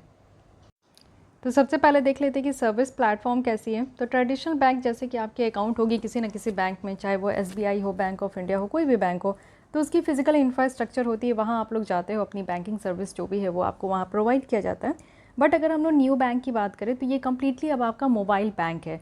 जैसे मोबाइल में आप लोग हर एक काम कर पाते हो, हर एक शॉपिंग कर पाते हो, सब कुछ देख पाते हो, ये भी आप लोग अभी मोबाइल के थ्रू मेरी वीडियोस देख रहे हो। तो अब आप बैंकिंग फैसिलिटीज़ भी, बैंकिंग सर्विस भी अब आपको ऑनलाइन, इट मीन्स कि मोबाइल में आपको प्रोवाइड किया जाएगा, और वेव के थ्रू भी, ठीक है। मार्केट एंट्री अगर हम लोग देखें तो ऑब्वियस है कि ट्रेडिशनल बैंक जो है 100 सालों पुराना है, लेकिन वही न्यू बैंक की बात करें तो ये 10 साल पुराना आपको देखने को मिलेगा हार्डली। क्लाइंट रिलेशन अगर देखें तो ट्रेडिशनल बैंकों में क्लाइंट की जो रिलेशन होती है वो लॉन्ग टर्म होती है। इट मीन्स कि बचपन से लेकर आप लोग जब जॉब भी करते हो, उसके रिटायरमेंट के बाद भी पेंशन का हालचाल आपके बैंक आपका ज़रूर रखते हैं। तो आप लोग समझ सकते हो कि कितना लॉन्ग टर्म रहता है रिलेशन। बट वहीं अगर नियो बैंक की बात करें तो इट्स फ्लेक्सिबल, वर्चुअल और इजी टू मॉडिफाई, आराम से इसको मॉडिफाई भी कर सकते हैं। कस्टमर सपोर्ट की अगर हम लोग बात करें तो ट्रेडिशनल बैंक जैसे कि इन पर्सन भी होता है, आप लोग जाते हो वहाँ पे आपकी कुछ भी क्वेरीज है वो पूरी हो जाती है। अगर आप लोग नहीं बैंक जा पाते हो तो फ़ोन में भी कस्टमर केयर आपकी नंबर होती है, जो भी आप लोग बैंक से एसोसिएटेड हो, जहाँ पे भी आपका बैंक में अकाउंट है, या फिर ऑनलाइन भी आपकी आज के डेट में तो हर एक बैंक की अपनी ऐप होती है, तो उसके थ्रू भी आपकी काफ़ी प्रॉब्लम्स जो है वो रिजॉल्व हो जाती है। But what about new bank? New bank में कस्टमर सपोर्ट जो है वो आपको फ़ोन में ऑनलाइन देखने को मिलेगा। और फ़ीस अगर हम लोग देखें तो ट्रेडिशनल बैंक की जो फ़ीस होती है थोड़ी हाई है, कॉम्प्लेक्स है।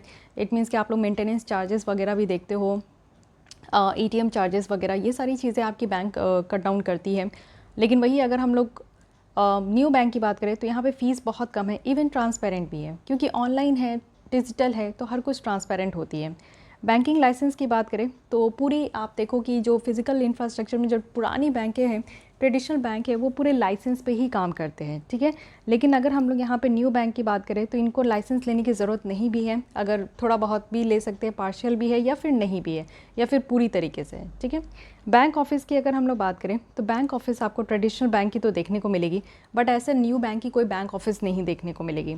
कन्फर्मेशन प्रोसेस अगर हम लोग देखें तो ट्रेडिशनल बैंक की जो कन्फर्मेशन प्रोसेस है वो थोड़ी लॉन्ग है, लेकिन वही अगर हम लोग ऑनलाइन की बात करें तो ये इंस्टेंट हो जाती है, क्योंकि ऑनलाइन आप लोग पेमेंट भी करते हो तो आप लोग देखते हो कि बहुत ही इंस्टेंट हो जाता है। बट कई समटाइम्स आपको बैंकिंग सर्विस जो आप लोग जाके बैंक में फिजिकल इंफ्रास्ट्रक्चर में जाकर आप लोग देखते हो तो उसमें थोड़ा सा आपको टाइम भी लगती है। सो इस डिफरेंस के थ्रू आप लोग समझ पा रहे होंगे कि ये न्यू बैंक का कॉन्सेप्ट क्या है। तो न्यू बैंक एक टर्म है, वो भी फिनटेक फर्म्स के लिए, जिसमें कि सिर्फ डिजिटल प्रेजेंस है, ओनली डिजिटल प्रेजेंस, इसका फिजिकल ब्रांच आपको नहीं देखने को मिलेगा। ये बैंकिंग सर्विस प्रोवाइड करेंगे, जैसे कि आपका सेविंग अकाउंट हो सकता है, इंस्टेंट आपको लोन चाहिए तो लोन मिल जाएगा, क्रेडिट कार्ड भी मिलेंगे, म्यूचुअल फंड्स भी है, यहाँ पे फिक्स डिपॉजिट भी है। और साथ ही साथ ये टाई अप भी करते हैं, जैसे कि RBI का ये लाइसेंस्ड बैंक है तो उसके साथ इसको टाई अप भी किया जाएगा।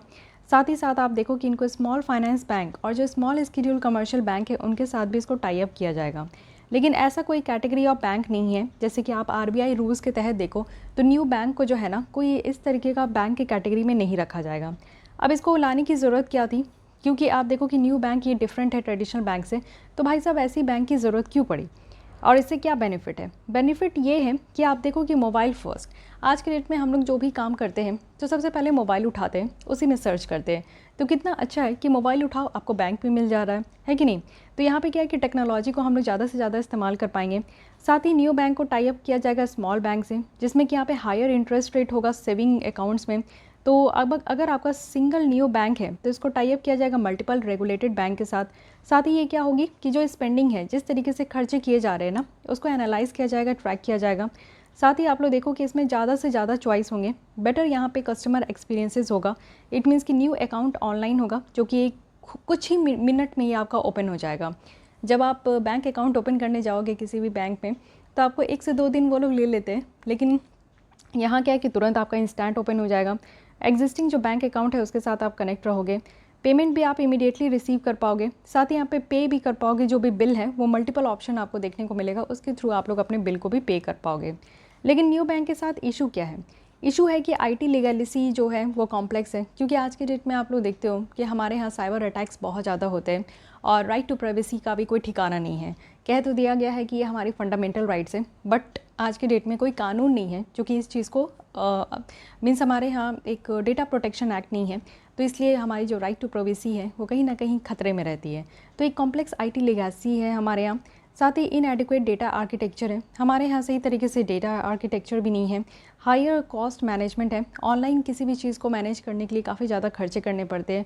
ऑर्गेनाइजेशनल रेसिस्टेंस है, और साथ ही एडवांस टेक्नोलॉजी की हमारे यहाँ कमी है। तो ये सारे इश्यूज़ हैं, लेकिन देखते हैं जिस तरीके से ये कॉन्सेप्ट है काफ़ी बेटर कॉन्सेप्ट है, ज़रूर इम्प्लीमेंट अच्छे तरीके से होगा और इसका यूज़ भी अच्छे तरीके से होगा, ठीक है। चलिए आते हैं नेक्स्ट आर्टिकल, जो कि है रेट्रोस्पेक्टिव टैक्सेशन। सो रिसेंटली क्या हुआ है कि पार्लियामेंट के द्वारा एक कानून लाया गया, जो कि है टैक्सेशन लॉज अमेंडमेंट एक्ट 2021। जो पहले की इनकम टैक्स एक्ट थी ना 1961 की, और फाइनेंस एक्ट 2012 की, इसको यहाँ पे आपका अमेंड किया गया है। अब ये समझिए कि रेट्रोस्पेक्टिव टैक्सेशन है क्या और इंडिया इसके साथ कैसा एक्सपीरियंस कर रही है। रेट्रोस्पेक्टिव जो टैक्सेशन है इसको बैकवर्ड लुकिंग टैक्स कहते हैं।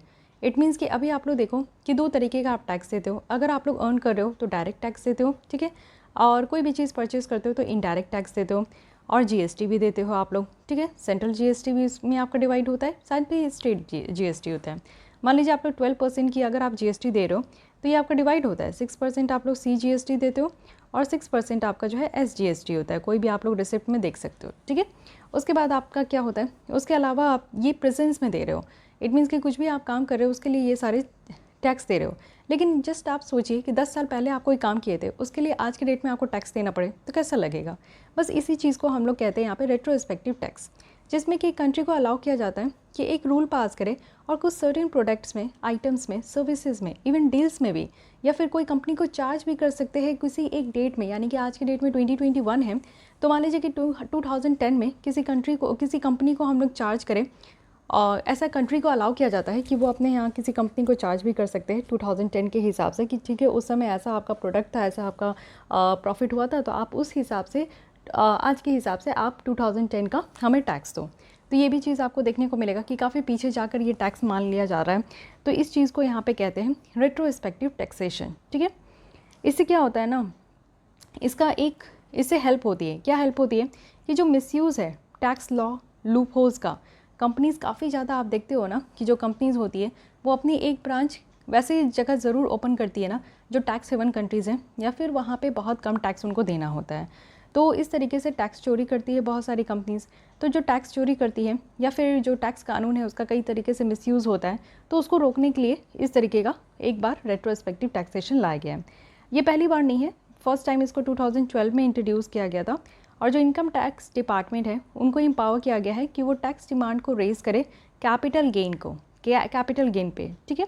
और साथ ही ये आप लोग देखो कि इसको 17 टैक्स मैटर में यूज़ भी किया गया है। और इसमें डिमांड कितना है तो आप लोग देख सकते हो कि 1,08,730 करोड़ ऑफ टैक्स जो है वो कंपनीज जैसे वोडाफोन हो गई, क्रेन एनर्जी है, वेस्ट ग्लोब है, रिकेट होल्डिंग है, ये सारे कुछ ऐसी कंपनीज़ है जहाँ से इतना ज़्यादा चार्ज किया जा रहा है। But it can be understood as a policy error. हम लोग इसको ऐसे भी समझ सकते हैं कि 2010 में जाकर 2010 में अगर हम लोग कहें कि उस समय का जो कंपनी है वो काफ़ी प्रॉफिट में थी और उन्होंने हमें इतना टैक्स नहीं दिया।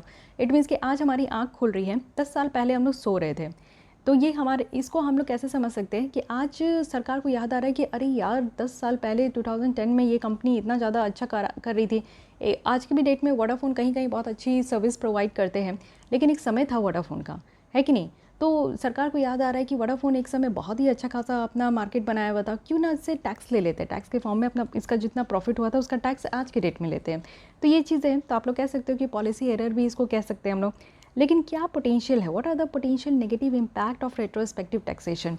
अब आप ये समझ सकते हो कि किसी से भी आप ही से कोई 10 साल पुराना जो है कोई आपसे मांग ले कि यार 10 साल पुराना पहले मैंने तुम्हें पैसे दिए थे, तुम मुझे मेरा पैसा लौटा दो।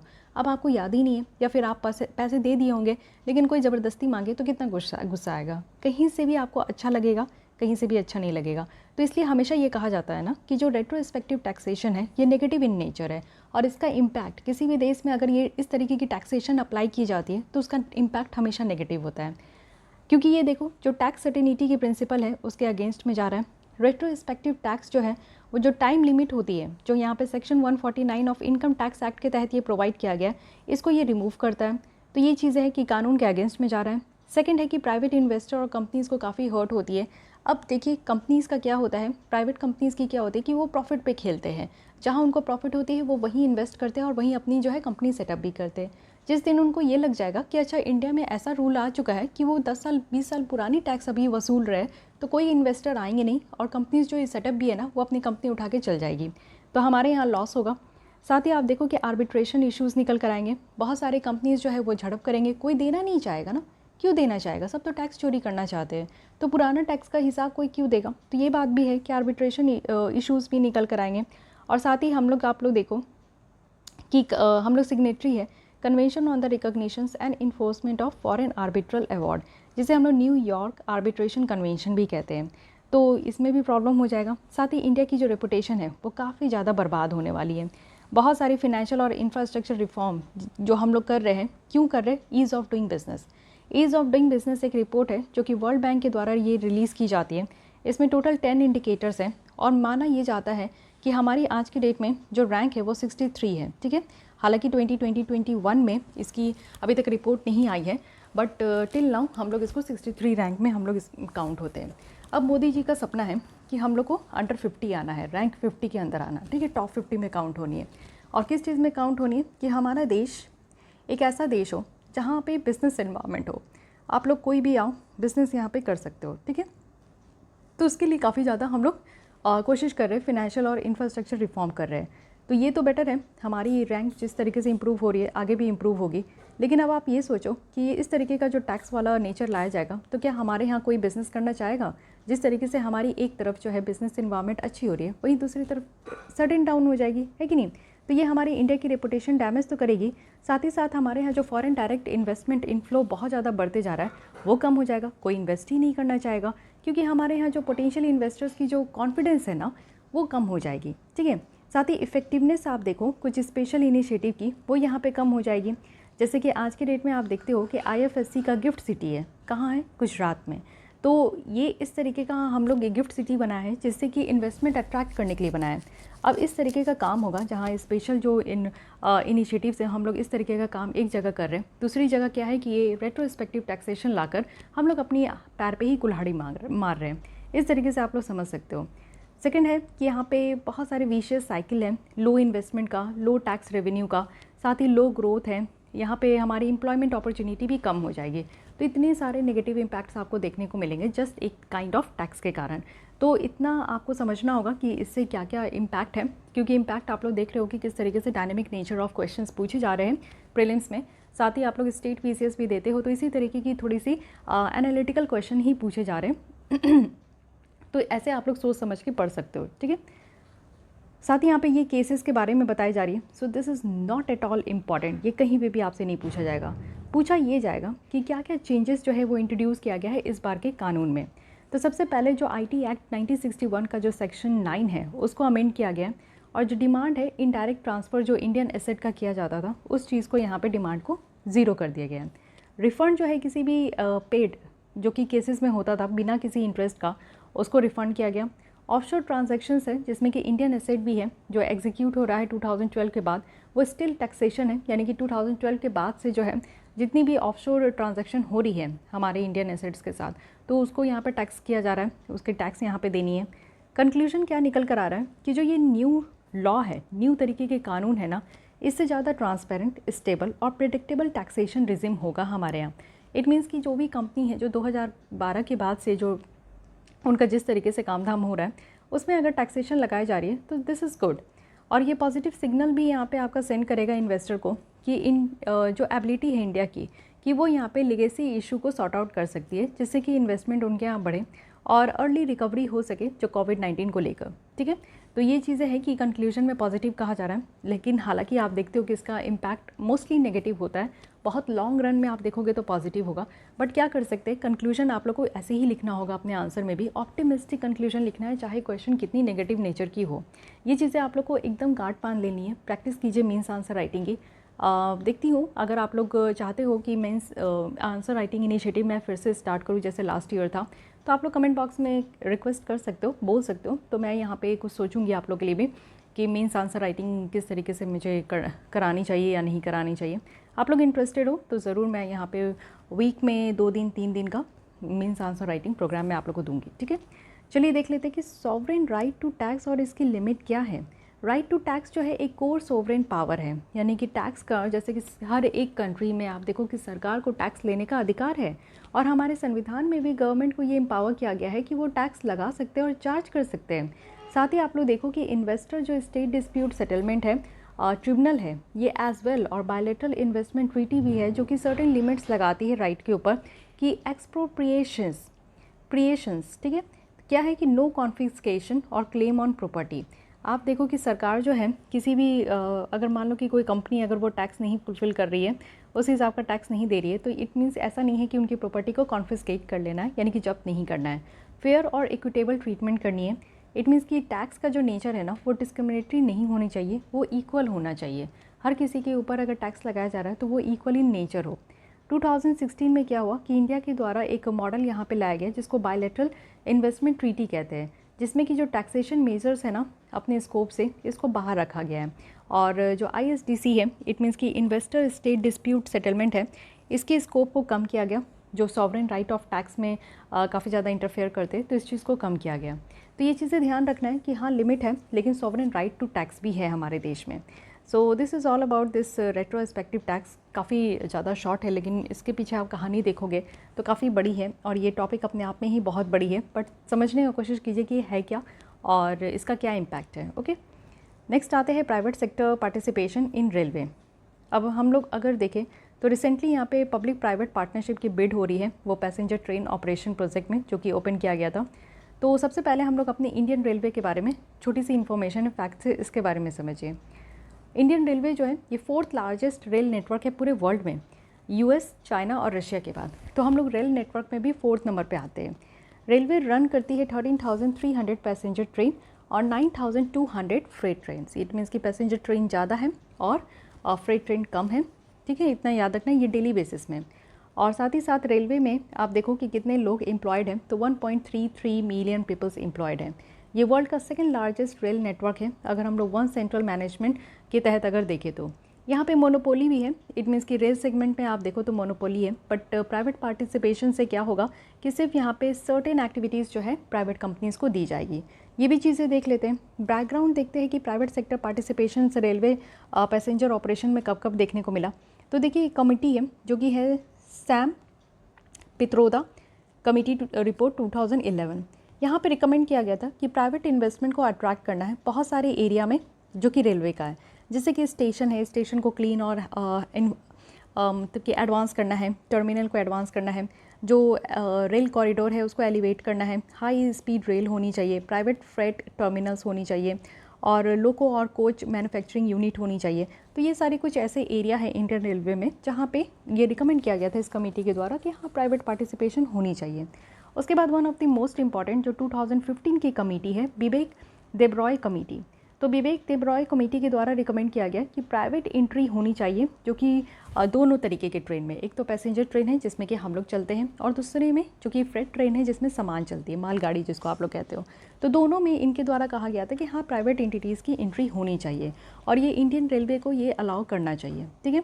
ये यहाँ पे मिनिस्ट्री ऑफ रेलवे का क्या ओपिनियन है ये समझिए। मिनिस्ट्री ऑफ रेलवे जो है वो भी यहाँ पे रिक्वेस्ट रखी थी कि चलो ठीक है क्वालिफिकेशंस के लिए 2020 में कि देखते हैं कौन प्राइवेट कंपनीज है जो कि यहाँ पे पार्टिसिपेट कर सकते हैं पैसेंजर ट्रेन सर्विस के लिए, और वो भी 12 क्लस्टर जिसमें कि आपका more than 150 origin destination pair of routes हैं, ठीक है। तो इस तरीके से मिनिस्ट्री ऑफ रेलवे भी अग्री है कि हाँ चलो ठीक है कुछ कंपनीज़ आए यहाँ पे और देखते हैं किस तरीके से काम कर सकती है। ये पहला इनिशिएटिव है प्राइवेट इन्वेस्टमेंट का। इट मीन्स कि जो रनिंग पैसेंजर ट्रेन है ना, आज तक आप देखो कि ट्रेन कब से बनी थी, ये रेलवे प्लेटफॉर्म कब बनी थी, अंग्रेज़ों के ज़माने की है, लेकिन तब से लेकर आज तक ये पहली बार है जो हम लोग अलाउ किए हैं प्राइवेट एंटिटीज़ को कि ठीक है भैया आप भी आइए और साथ में काम कीजिए, ठीक है। ये जो प्राइवेट एंटिटीज़ है ना, ये रिस्पॉन्सिबल होंगे कि वो फाइनेंस करेंगे, क्योंकि प्राइवेट कंपनीज़ पैसे के साथ आती है, प्रोक्योर भी करेंगे, ऑपरेशन और मेंटेनेंस, बहुत अच्छा ये मेंटेनेंस वगैरह भी करते हैं। तो ये 4 काम इनको करना है, फाइनेंस करना है, प्रोक्योर करना है और ऑपरेट करना है और मेंटेन करना है। साथ ही इंडियन रेलवे जो है वो यहाँ पे इनको पे करेंगे, फिक्स्ड हॉलेज चार्जेस भी, एनर्जी चार्जेस भी, ये सारी चीज़ें यहाँ पे पे भी किया जाएगा।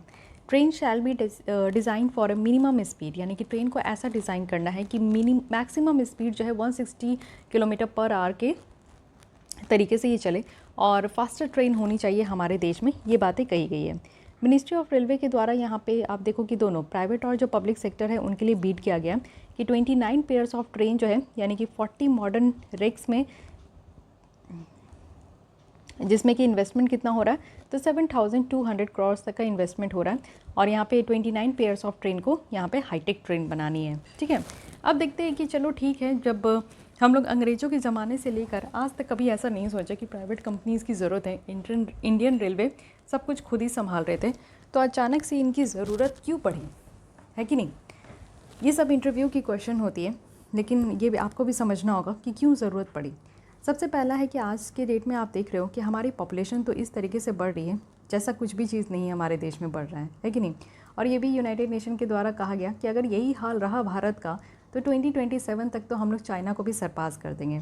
तो हमारी पॉपुलेशन बढ़ रही है और ज़्यादा से ज़्यादा आप देखो कि हमारी पॉपुलेशन जो है मिडिल क्लास इनकम वाली पॉपुलेशन है। तो इसमें क्या होता है कि लोग जो है ना अफोर्ड कर पाते हैं, ट्रेन पैसेंजर ट्रेन काफ़ी अफोर्डेबल है, तो हर एक रेंज में आपको देखने को मिलेगा। तो जिस तरीके से पॉपुलेशन बढ़ रही है, अर्बनाइजेशन हो रहा है, लोगों की इनकम बढ़ रही है, उस तरीके से डिमांड भी बढ़ रहे हैं, है कि नहीं।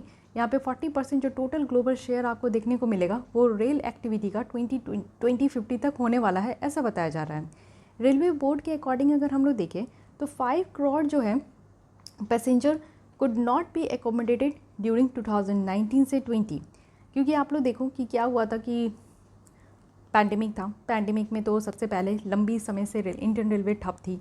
जब स्टार्ट भी हुई तो काफ़ी ज़्यादा लोग जो है ना उतने भीड़ भाड़ वाले ट्रेन में ट्रैवल करने से वो नहीं खुद को अलाउ कर पा रहे थे। तो यहाँ पे क्या हुआ कि 5 करोड़ इंटेंडिंग पैसेंजर्स जो है वो एकोमोडेट ही नहीं कर पाए।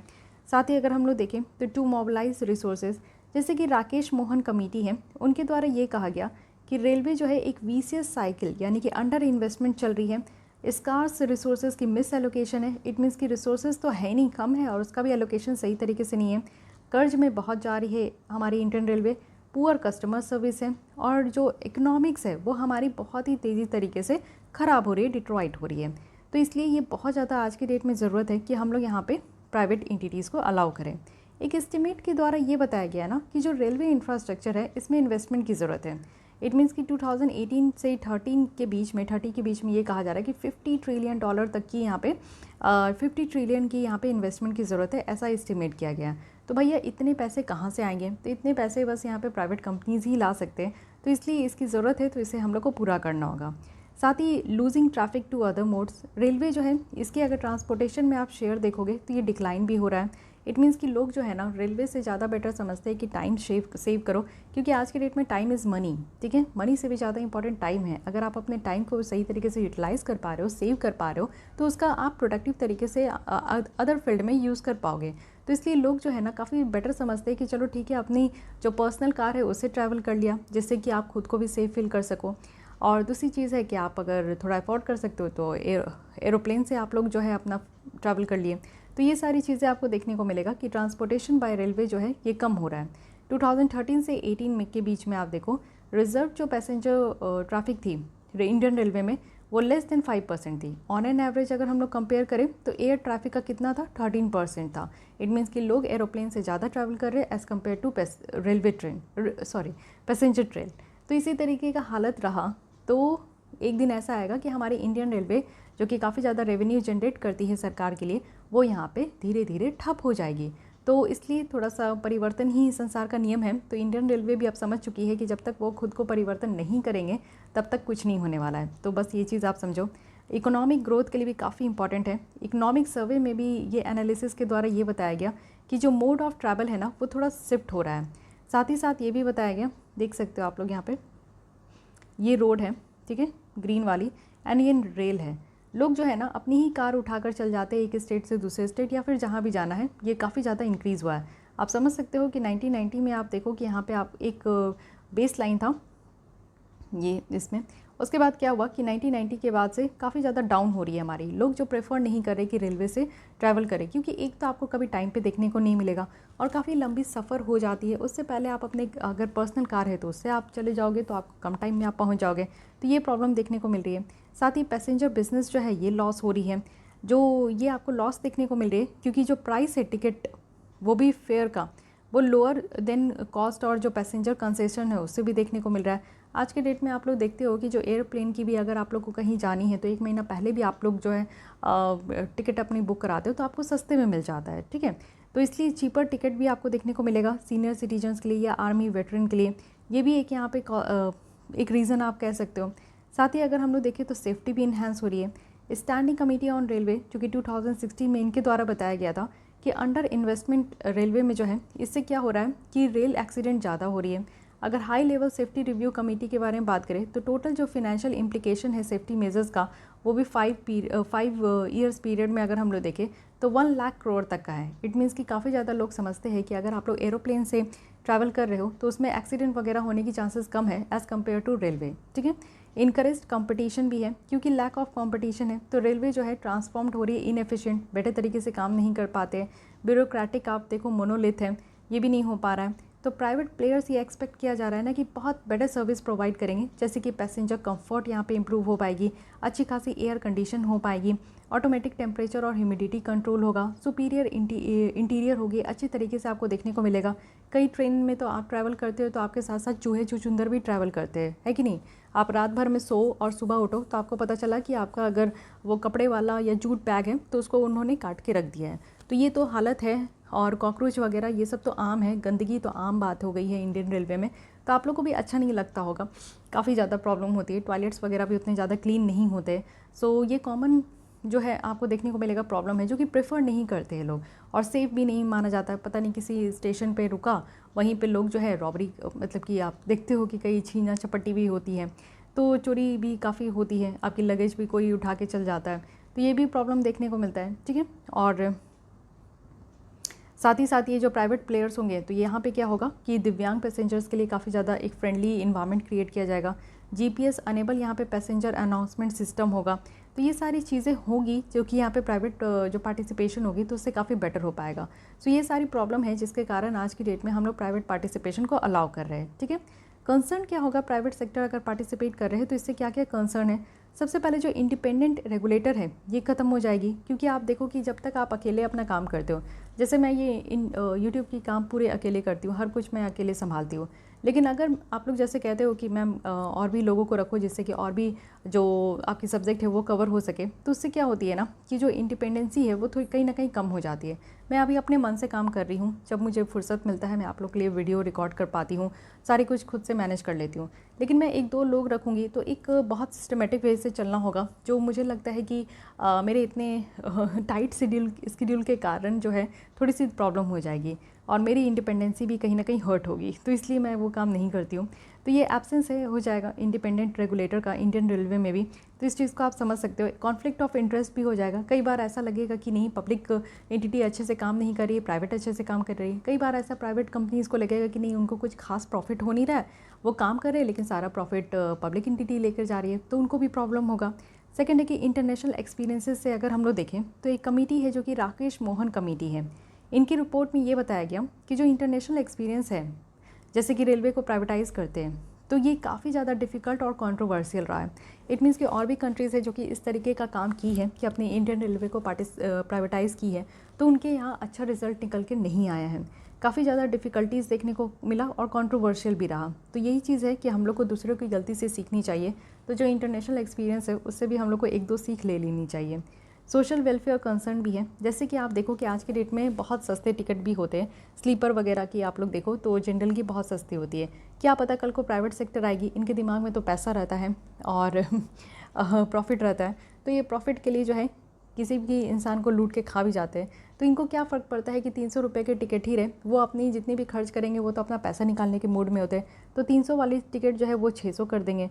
तो इससे क्या होगा, आम जनता की जो है वो उनको प्रॉब्लम होगी। मेन बात है कि हमारे देश के जो लोग हैं जिनकी जो ज़रूरत है वो यहाँ पे नहीं हो पाएगी, तो ट्रेन की जो फेयर है वो भी इंक्रीज़ हो जाएगी तो लोग सोचेंगे कि चलो 2 रुपया और लगाकर जो है हम लोग फेयर एरोप्लेन में ही ट्रैवल कर ले, तो ये वाली थिंकिंग आ सकती है। सैचुरेशन और कैपेसिटी कांस्टेंट देखने को मिलेगा। रेल नेटवर्क जो है करेंटली आप देखो कि काफ़ी ज़्यादा कैपेसिटी कांस्टेंट ये फेस कर रहे हैं, और हाई डेंसिटी नेटवर्क भी है जो कि ऑलरेडी यहाँ पे सैचुरेशन पॉइंट यानी कि अपर लिमिट ये पहुँच चुकी है। तो इंडिया की जो ट्रैक डेंसिटी है वो 45 पर स्क्वायर किलोमीटर है। अगर हम लोग ट्रैक डेंसिटी यूएस से कंपेयर करें तो इट मीन्स कि जर्मनी, रशिया, चाइना, कनाडा से बहुत कम है। तो हमारी जो यहाँ पे ट्रैक डेंसिटी है इट मीन्स कि कितना इंडिया का ट्रैक है जिसमें कि रेलवे चलती है तो वो हमारा बहुत कम है। तो इसलिए ये भी होना चाहिए कि ज़्यादा से ज़्यादा जो है ये डेंसिटी बढ़ाना चाहिए, तो इससे भी प्राइवेट पार्टिसिपेशन से भी ये होगा। वे अहेड में बताया जा रहा है कि सबसे पहले एक इंडिपेंडेंट रेगुलेटर को सेटअप करना ज़रूरी है, ठीक है। एक इंडिपेंडेंट रेगुलेटर होंगे जो कि ये इंश्योर करेंगे कि ठीक है फेयर एक्सेस जो है वो ट्रैक के लिए होना चाहिए, स्टेशन के लिए होना चाहिए, वेयर हाउस के लिए, टर्मिनल के लिए और जितनी भी अदर इंफ्रास्ट्रक्चर या सर्विसेज है। मोर क्लैरिटी के साथ इसको स्टार्ट करना चाहिए। क्लियर कट डेलीगेशन होनी चाहिए कि पब्लिक एंटिटी और प्राइवेट एंटिटी का क्या क्या रोल और रिस्पॉन्सिबिलिटी है, दोनों को अपना अपना काम करना है, अपना अपना रोल रिस्पॉन्सिबिलिटी निभानी है, और ट्रांसपेरेंसी और अकाउंटेबिलिटी के साथ। रैशनलाइज करनी है फेयर स्ट्रक्चर को। नीति आयोग है जिनके द्वारा ये सजेस्ट किया गया कि जो पैसेंजर फेयर का प्राइस है, जैसे पहले आप देखो कि मार्केट रेट है, उसी तरीके से रखना है। साथ ही पैसेंजर एमिनिटीज़ यहाँ पे इन्हेंस करनी है। स्टैंडिंग कमेटी ऑन रेलवे जो है, जिसको यहाँ पे राधा मोहन सिंह के द्वारा चेयर किया जा रहा था, उनके द्वारा कुछ रिकमेंडेशन दिया गया है। वो यहाँ पे ये कहते हैं ना कि रेलवे को यहाँ पे एक रियलिस्टिक बजट के साथ यहाँ पे लाना है। जैसे कि आप देखो कि फिनेंशियल और जो फिजिकल टारगेट है वो ऑप्टिमली ये अचीव्ड होना चाहिए। एक रोबस्ट मॉनिटरिंग मैकेनिज्म हो जिससे कि यहाँ पे मेंटेनेंस और उसको इंश्योर कर सके। साथ ही साथ आउटसोर्स जो है most of the clearing activities होनी चाहिए, जैसे कि क्लीनिंग सिस्टम वगैरह हो प्रोफेशनल एजेंसीज़ का। तो ये सारे रिकमेंडेशन दी गई है। सबसे पहला क्या है कि सही तरीके से बजट होनी चाहिए। दूसरी बात है कि मॉनिटरिंग यहाँ पे मैकेनिज्म होनी चाहिए। तीसरी है कि क्लीनिंग सिस्टम बेटर होनी चाहिए। So these are the things जो कि यहाँ पे आपको स्टैंडिंग कमेटी ऑन रेलवे के द्वारा सजेस्ट की गई है। ओके, सो ये वे फॉरवर्ड बहुत अच्छी बात है, इसको ध्यान रखिएगा। अदर रिफॉर्म अगर हम लोग इंडियन रेलवे में देखें कि क्या क्या हम लोग के रेलवे सेक्टर में किया जा रहा है, तो ये भी आप लोग को पता होना चाहिए। सबसे पहले हमारा नेशनल रेल प्लान लाया गया है। तो नेशनल रेल प्लान जो है ये विज़न 2024 के डॉक्यूमेंट में देखने को मिलेगा, जो कि यहाँ पे हमारे यहाँ रेलवे इंफ्रास्ट्रक्चर और भी बेटर तरीके से डेवलप किया जाएगा 2024 तक, जिसमें कि जो रेलवे है फ्रेट ट्रांसपोर्टेशन वो इंक्रीज़ हो पाएगी 40% से ज़्यादा। साथ ही प्लान्ड प्रोजेक्ट इंक्लूड किया गया है, जैसे मल्टी ट्रैकिंग है, 14,000 जो किलोमीटर रूट है, इलेक्ट्रिफिकेशंस देखने को मिलेगा पूरा इंटायर जो रेलवे नेटवर्क है। साथ ही जो प्रोजेक्ट एग्जीक्यूशन है उसको इम्प्रूव की जाएगी, ऑर्गेनाइजेशनल इफिशिएंसी देखने को मिलेगा। ई वर्क किया जा रहा है, जैसे कि ई श्रमिक कल्याण पोर्टल है और सिंगल सेंट्रल पेमेंट सिस्टम है, जिसमें कि आप देखो कि काफ़ी ट्रांसपेरेंसी भी इंक्लूड बढ़ पाएगी डिसीजन मेकिंग में। स्पीडिंग किया जा रहा है इलेक्ट्रिफिकेशन ऑफ रेलवे और मिशन ग्रीनिंग को। इट मीन्स कि जितनी भी ट्रैक है रेलवे की, उसमें से आप देखो 66% जो लेंथ है उसको 2020 तक ये आपका इलेक्ट्रीफाइड किया गया है। और रेलवे का एम है कि कंप्लीट इलेक्ट्रिफिकेशन करनी है पूरी बोर्ड गॉज को, वो भी 2023। इट मीन्स कि 2 साल तक यहाँ पे 2023 तक पूरी तरीके से इलेक्ट्रिफिकेशन होनी चाहिए हमारी इंडियन रेलवे। ठीक है, हाई स्पीड रेल का तो आपको पता है कि Mumbai Ahmedabad high speed rail का यहाँ पे प्रोजेक्ट लाया गया है, जो कि सिर्फ यहाँ पे सेंक्शन किया गया है हमारे देश में। बस एक ही यहाँ पे हाई स्पीड रेल है जो कि मुंबई टू अहमदाबाद जाएगा। ये अंडर एग्जीक्यूशन है और ये हम लोग किसके हेल्प से कर रहे हैं, तो गवर्नमेंट ऑफ जापान के हेल्प से यहाँ पे ला रहे हैं। स्पेशल पर्पस व्हीकल है जिसका नाम यहाँ पे national high speed rail corporation limited रखा गया है, जो कि इस प्रोजेक्ट को इम्प्लीमेंट करेंगे। Okay, so guys this is all about यहाँ पे privatisation of Indian railway. I hope कि आपको यहाँ पे बेटर तरीके से समझ में आई होगी और साथ ही साथ आप लोग यहाँ पे पॉइंट्स को भी लिंक कर पाए होंगे। बहुत सारी कमेटी का नाम दे दिया गया है और ये टॉपिक ऐसी है ना जो कि मेंस में आपसे पूछा जा सकता है। तो आप लोग देखो कि सैम पित्रोदा कमेटी रिपोर्ट है, विवेक तोब्रॉय यहाँ पे कमेटी रिपोर्ट है, मिनिस्ट्री ऑफ रेलवे का क्या यहाँ पे सोचना है, साथ ही क्यों ज़रूरत पड़ी, अर्बनाइजेशन हो रहा है, रिसोर्सेज को मोबिलाइज़ करनी है, हमारी ट्रैफिक कम हो रही है रेलवे में, यानी कि यूज़र्स कम हो रहे हैं रेलवे के, इकॉनमी ग्रोथ डाउन हो रहा है, हमारा पैसेंजर की जो बिज़नेस है वो लॉस हो रही है, और साथ ही साथ सेफ्टी को भी इन्हांस करना है, कंपटीशन भी इंकरेज करना है। तो ये सारी यहाँ पे ज़रूरत है। कंसर्न क्या है कि इंडिपेंडेंट रेगुलेटर की कमी है और राकेश मोहन कमेटी है जिनका यहाँ पे कहा गया है कि इंटरनेशनल एक्सपीरियंस से सीख लेना चाहिए। सोशल वेलफेयर कंसर्न हो सकता है, सैचुरेशन कांस्टेंट देखने को मिलेगा। ठीक है, रिफॉर्म के बारे में भी आप लोग को ध्यान रखनी है। सो आई होप क्या ये आर्टिकल आपको समझ में आई हो। नेक्स्ट देख लेते हैं, यहाँ पे national mission on edible oil palm के बारे में ये पूछा जा रहा है क्वेश्चन। तो इस बार भी आपको पता है कि पाल्म ऑयल काफ़ी ज़्यादा न्यूज़ में था, तो क्वेश्चन पूछ लिया गया यूपीएससी से। तो यूपीएससी कोई अतरंगी क्वेश्चन नहीं पूछती है, ये चीज़ें ध्यान रखिए। जो आप पढ़ रहे हो ना उसी से क्वेश्चन आएगा। थोड़ा सा आपको ब्रॉड लेवल पे जाके सोचना होगा, तभी आप लोग आंसर कर पाओगे, क्योंकि ऐसा नहीं है कि जो यहाँ पे पढ़े हो वहीं पे आपको देखने को मिलेगा। थोड़ा तो आपको सोचना, अपने दिमाग पे प्रेशर डालनी होगी। यूपीएससी ये चाहता है कि आप यहाँ पे 2 घंटे में अगर प्रीलिम्स लिख रहे हो तो उसमें आप लोग थोड़ा दिमाग लगाओ। ठीक है, देखिए प्रीवियस मेजर क्या है जिसमें कि हम लोग पाम ऑयल को बहुत ज़्यादा प्रमोट किए हैं। बात होती है आत्मनिर्भर भारत की और सेल्फ सफिशिएंट होने की, तो हम लोग बहुत ज़्यादा डिपेंडेंट है। इट मीन्स कि मलेशिया, इंडोनेशिया ये 2 कंट्री है जिससे कि हम लोग more than 90% of our needs जो है पाम ऑयल की वो हम लोग इंपोर्ट करते हैं, जिससे हमारा बहुत खर्च होता है। तो इसलिए हम लोग सोचे कि नहीं, हमारे देश में ही हम लोग पाम ऑयल का कहीं ना कहीं जुगाड़ करेंगे। ओके, तो देखिए 1991 में क्या हुआ था कि जो मिनिस्ट्री ऑफ एग्रीकल्चर है उनके द्वारा ऑयल पाल्म डेवलपमेंट प्रोग्राम लाया गया और टेक्नोलॉजी मिशन लाई गई ऑयल सीड्स और पल्सेस की। ठीक है, ये आपका एक्सपेंड हुआ था कहाँ, आंध्र प्रदेश, कर्नाटक, तमिलनाडु, गुजरात, उड़ीसा और गोवा में। फिर 3-4 साल के बाद क्या हुआ कि नेशनल रिसर्च सेंटर बनाया गया फॉर ऑयल पाम और इसको सेटअप किया गया था वेस्ट गोदावरी डिस्ट्रिक्ट में, जो कि आंध्र प्रदेश में है। साथ ही साथ आप देखो कि 2004-05 में क्या हुआ कि जो ऑयल पाम कल्टीवेशन स्कीम्स हैं इसको इम्प्लीमेंट किया गया था 12 राज्यों में। और यहाँ पे आप देखो कि ऑयल सीड्स हो गए, साथ ही पल्सेस हो गए, ऑयल पाम हो गए, मेज़ हो गए, ये सारी चीज़ों की कल्टीवेशन स्टार्ट हो गई। 11-12 में क्या हुआ कि ऑयल पाम जो एरिया एक्सपेंशन है उसको इंक्लूड किया गया यहाँ पे राष्ट्रीय कृषि विकास योजना के तहत। फिर 14-15 में क्या हुआ कि national mission on oil seeds and oil palm इसको लॉन्च किया गया और इसको मर्ज किया गया नेशनल फूड सिक्योरिटी मिशन जो 2013 का था उसी के तहत। फिर 2015 में क्या हुआ कि यूनियन गवर्नमेंट के द्वारा 100% FDI foreign direct investment 5 plantation crop में लाई गई, जिसमें coffee, cardamom, palm oil tree, olive oil tree, rubber है और ये ऑटोमेटिक रूट्स है। तो FDI की कुछ बेसिक बातें आप समझो कि फॉरेन डायरेक्ट इन्वेस्टमेंट है, ठीक है। इससे भी क्वेश्चन इस बार आए हैं और हर साल इकॉनमी में FDI से क्वेश्चन पूछे जाते हैं। अभी मैं इसे डिस्कस कर लेती हूँ, फिर दोनों क्वेश्चन हम लोग UPSC 2021 की हम लोग डिस्कस करेंगे। तो यहाँ पे FDI जब भी हमारे देश में आता है तो दो रूट होते हैं, एक गवर्नमेंट रूट होती है, एक ऑटोमेटिक रूट होती है। ऑटोमेटिक रूट ऐसा रास्ता है कि कोई भी इन्वेस्टर को लगता है कि हाँ आपको उनको ऑयल पाम में इन्वेस्ट करना है तो वो आराम से आ सकते हैं, no need of any approval. But what happen in government route, any investors need to take approval from the government before investing in any sector. Okay, so ये चीज़ें हैं। तो यहाँ पे आप देखो कि ऑटोमेटिक रूट से 100% FDI रख दिया गया, वो भी 5 प्लांटेशन क्रॉप। तो यू हैव टू रिमेंबर कि कौन कौन से प्लांटेशन क्रॉप में हमारे यहाँ FDI आती है। कॉफ़ी, कार्डेमम, इलायची, palm oil tree, olive oil tree and rubber में, ठीक है। तो इतनी कहानी ये याद रखनी है, दीज आर वेरी इंपॉर्टेंट। अब देखते हैं कि ये जो आपका प्रोग्राम लाया गया है इसमें है क्या। करेंट जो national food security mission oil palm programme है उसी को ये सब्स्यूम किया गया है। की फीचर क्या है? की फीचर ये है कि नॉर्थ ईस्ट रीजन पे स्पेशल फोकस किया जाएगा, क्योंकि अब तक हम लोग देख रहे थे कि आपको साउथ की ही स्टेट देखने को मिलेगी। So these are the state, जो कि आपको गुजरात है एक वेस्ट में, उड़ीसा है ईस्ट में, गोवा है वेस्ट में, बाकी आपको आंध्र प्रदेश, तेलंगाना, तमिलनाडु, कर्नाटक ये सब साउथ में देखने को मिलेगा। नॉर्थ ईस्ट की तो अभी तक कोई कहानी नहीं थी, तो नॉर्थ ईस्ट रीजन में स्पेशल फोकस दिया जाएगा। और साथ ही साथ हमारा प्यारा अंडमान एंड निकोबार आइलैंड में भी, जहाँ पे उस तरीके की क्लाइमेट है, उस तरीके की सॉइल है, वेजिटेशन है, जिसमें कि हम लोग पाल्म ऑयल ट्री को ग्रो कर सकते हैं, कल्टिवेट कर सकते हैं। प्राइस एश्योरेंस करना है ऑयल पाम जो फार्मर्स हैं, और वो कैसे? तो MSP जो दिया जाता है, मिनिमम सपोर्ट प्राइस, कहने का मतलब ये है कि मान लो कि पाम ऑयल की किसान चाहते हैं कि वो मार्केट में 40 रुपया पर केजी के हिसाब से, वो पर लीटर के हिसाब से वो बेचें, लेकिन सरकार पहले ही तय कर लेती है कि अगर आपका ये चीज़ें मार्केट में नहीं बिका तो मैं 10 रुपीज़ पर लीटर के हिसाब से इसे परचेज़ कर लूँगा। अब फार्मर्स के पास ये पूरा हक होता है कि वो यहाँ पे इसको किसी भी रेट में वो बढ़ा चढ़ा के अपना बेच सकते हैं, ठीक है। तो मिनिमम सपोर्ट प्राइस के हिसाब से यहाँ पे ऑयल पाम जो फार्मर्स है उनको यहाँ पे सपोर्ट प्रोवाइड करनी है।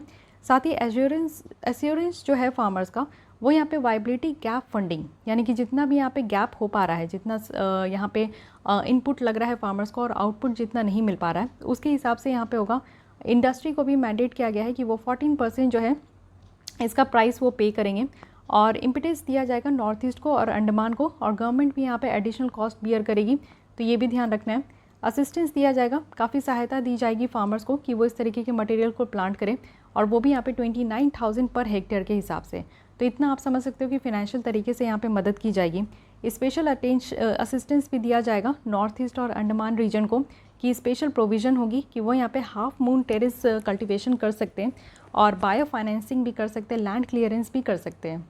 साथ ही आप लोग देखो कि सीड गार्डन, यानी कि जो बीज वाले गार्डन होते हैं, वो भी यहाँ पे प्रोवाइड किया जाएगा। और असिस्टेंस कितना देगा? तो यहाँ पे आपका 100 लाख दिया जाएगा फॉर 15 हेक्टेयर्स तक। तो ये आप समझ सकते हो कि हर तरीके से यहाँ पे सरकार मदद कर रही है कि ऑयल पाम जो ट्री है उसको नॉर्थ ईस्ट में और साथ ही साथ जो है अंडमान एरिया में भी इसको कल्टिवेट किया जाए। सिग्निफिकेंस क्या है ऐसे स्कीम लाने का फ़ायदा क्या है कि सबसे पहले इंपोर्ट डिपेंडेंसी कम हो पाएगी, ठीक है। डोमेस्टिक प्रोडक्शन हो पाएगा, हमारे यहाँ जो क्रूड पाम ऑयल है उसकी यहाँ पे प्रोडक्शन हो पाएगी, और ये एक्सपेक्ट किया जा रहा है कि अगले 5 से 6 साल में 11 लाख टन्स तक हम लोग यहाँ पे प्रोड्यूस कर पाएंगे, और 10 साल में 28 लाख टन्स तक हम लोग प्रोड्यूस कर पाएंगे। सेकेंड है कि कॉस्ट कॉम्पिटिटिवनेस है। अगर हम लोग कोई और वेजिटेबल ऑयल और एनिमल फैट्स की बात करते हैं तो ऑयल पाम जो है वो 10 से 46 टाइम्स मोर ऑयल होता है पर हेक्टेयर, यानी कि ज़्यादा से ज़्यादा ये आपका यील्ड देखने को मिलेगा।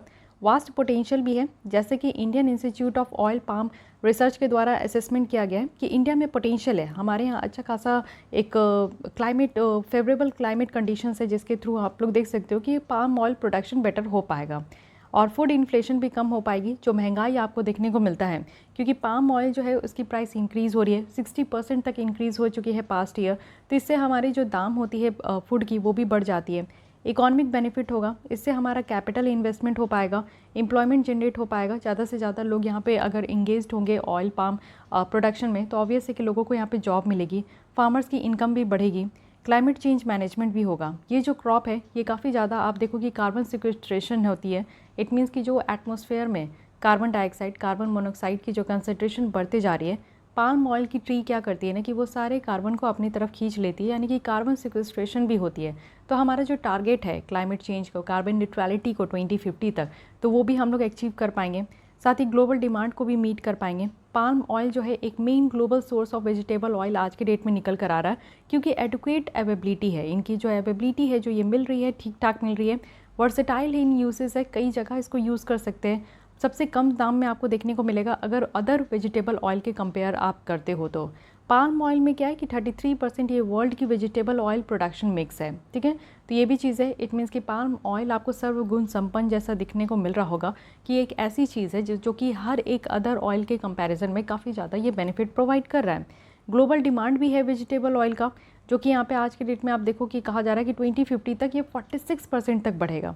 और साथ ही साथ हेल्थ हैज़ार्ड के कंसर्न के हिसाब से देखें तो ट्रांस फैटी एसिड की प्रॉब्लम होती है। जीएमओ आज के डेट में आपको देखने को मिल रहा है कि जेनेटिकली मॉडिफाइड ऑर्गेनिजम्स है, जिसके कारण पाम ऑयल की जो डिमांड है वो बढ़ जा रही है, लेकिन पाम ऑयल को ये डिराइव नहीं किया जा सकता। ये एक चीज़ याद रखिएगा, पाम ऑयल को हम लोग जेनेटिकली मॉडिफाइड जो ऑर्गेनिजम्स है इससे हम लोग इसको डिराइव नहीं कर सकते। जीएमओ क्या होता है, जैसे जीन को मॉडिफाई करके आप लोग समझो कि कुछ न्यू वेरिएंट होते हैं, वेरिएंट कह रही हूँ मैं, कुछ नए तरीके होते हैं, जैसे कि ये पाम ऑयल है, इसके कोई जीन को जो है मॉडिफाई करके हम लोग न्यू तरीके का पाम ऑयल ट्री जो है यहाँ पे लगा रहे हैं। उससे क्या होगा कि वो बेटर हो पाएगा पहले वाले से। इट मीन्स कि ज़्यादा से ज़्यादा हार्श क्लाइमेट को सहने की शक्ति होगी, पानी की कम यहाँ पे ज़रूरत होगी, न्यूट्रिशंस ज़्यादा ये प्रोवाइड करेंगे, तो इस तरीके का एडवांटेजेस होता है, एडवांटेजेस होती है। बट पाम ऑयल को हम लोग यहाँ पे जीएमओ से डिराइव नहीं कर सकते। तो दिस इज़ द बेसिक है और बहुत ही इंपॉर्टेंट ये आपका पॉइंट है। बट देखिए सब कुछ इतना आसानी से नहीं होता है, चैलेंजेस इज़ एवरीवेयर। तो डोमेस्टिक अगर कल्टिवेट कर रहे हैं तो इसके लिए हमारे यहाँ क्या परेशानी है? सबसे पहले जोग्राफिक लोकेशन की परेशानी है। जो आइडल लोकेशन होना चाहिए ऑयल पाम ट्री का, वो 8 डिग्री लैटिट्यूड नॉर्थ और साउथ होना चाहिए इक्वेटर का। और इंडिया की जो आपको जोग्राफिकल पोजीशन देखने को मिल रहा है वो इतना ज़्यादा आइडल नहीं है। पाम ऑयल की बात करें तो मेनली ये साउथ ईस्ट एशिया में है, जैसे इंडोनेशिया और मलेशिया में देखने को मिलेगा, और मोर देन 85% जो टोटल प्रोडक्शन है वो यहीं पे होता है। तो इसलिए आप लोग देखो कि साउथ ईस्ट एशिया में ज़्यादा होता है, हमारे यहाँ उस तरीके का नहीं है। डिफॉरेस्टेशन, पेड़ों की कटाई बहुत ज़्यादा तेज़ी से हो रही है, साथ ही हमारे बायोडाइवर्सिटी पे इम्पैक्ट भी होगा। पाम ऑयल की बात करें तो ये इन्वेजिव स्पीसीज़ है, ये नेचुरल फॉरेस्ट है नहीं नॉर्थ ईस्ट इंडिया में, ठीक है। तो इससे क्या होगा कि हमारे बायोडाइवर्सिटी को इम्पैक्ट होगा, सॉइल कंडीशन भी कहीं ना कहीं इम्पैक्ट हो पाएगी। साथ ही वाटर फुटप्रिंट की बात करें तो ऑयल पाम ट्री जो है इसको 200 से 300 लीटर ऑफ वाटर चाहिए पर डे, और ये नेसेसरी है कि प्लांटेशंस को मीन्स सिंचाई की ज़रूरत होती है इसको, और वाटर रिसोर्सेज जो है वो पूरी तरीके से चाहिए, यानी कि ये आप समझ सकते हो कि पानी पीने वाला ये आपका पौधा है।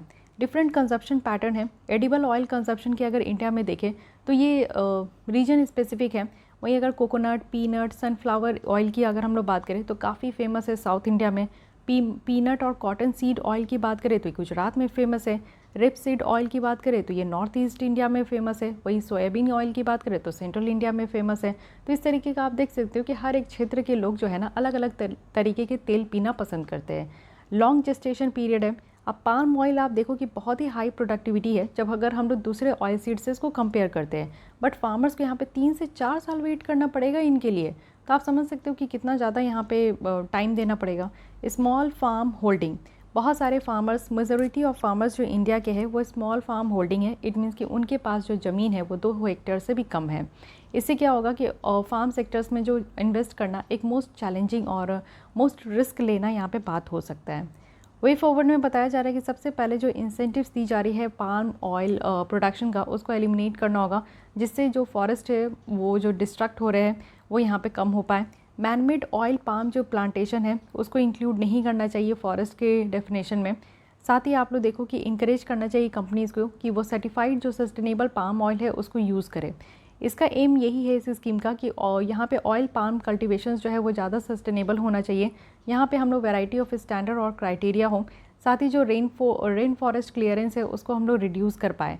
स्लैश और बर्न, इट मीन्स कि जहाँ पे पहले प्लांटेशन किए यहाँ पे हार्वेस्ट हो गया तो इसको बर्न कर दिए ज़मीन को, उसके बाद दूसरे ज़मीन पे प्लांटेशन किए, यहाँ हार्वेस्ट हुआ, फिर इसको बर्न किए, फिर तीसरी जगह चले गए।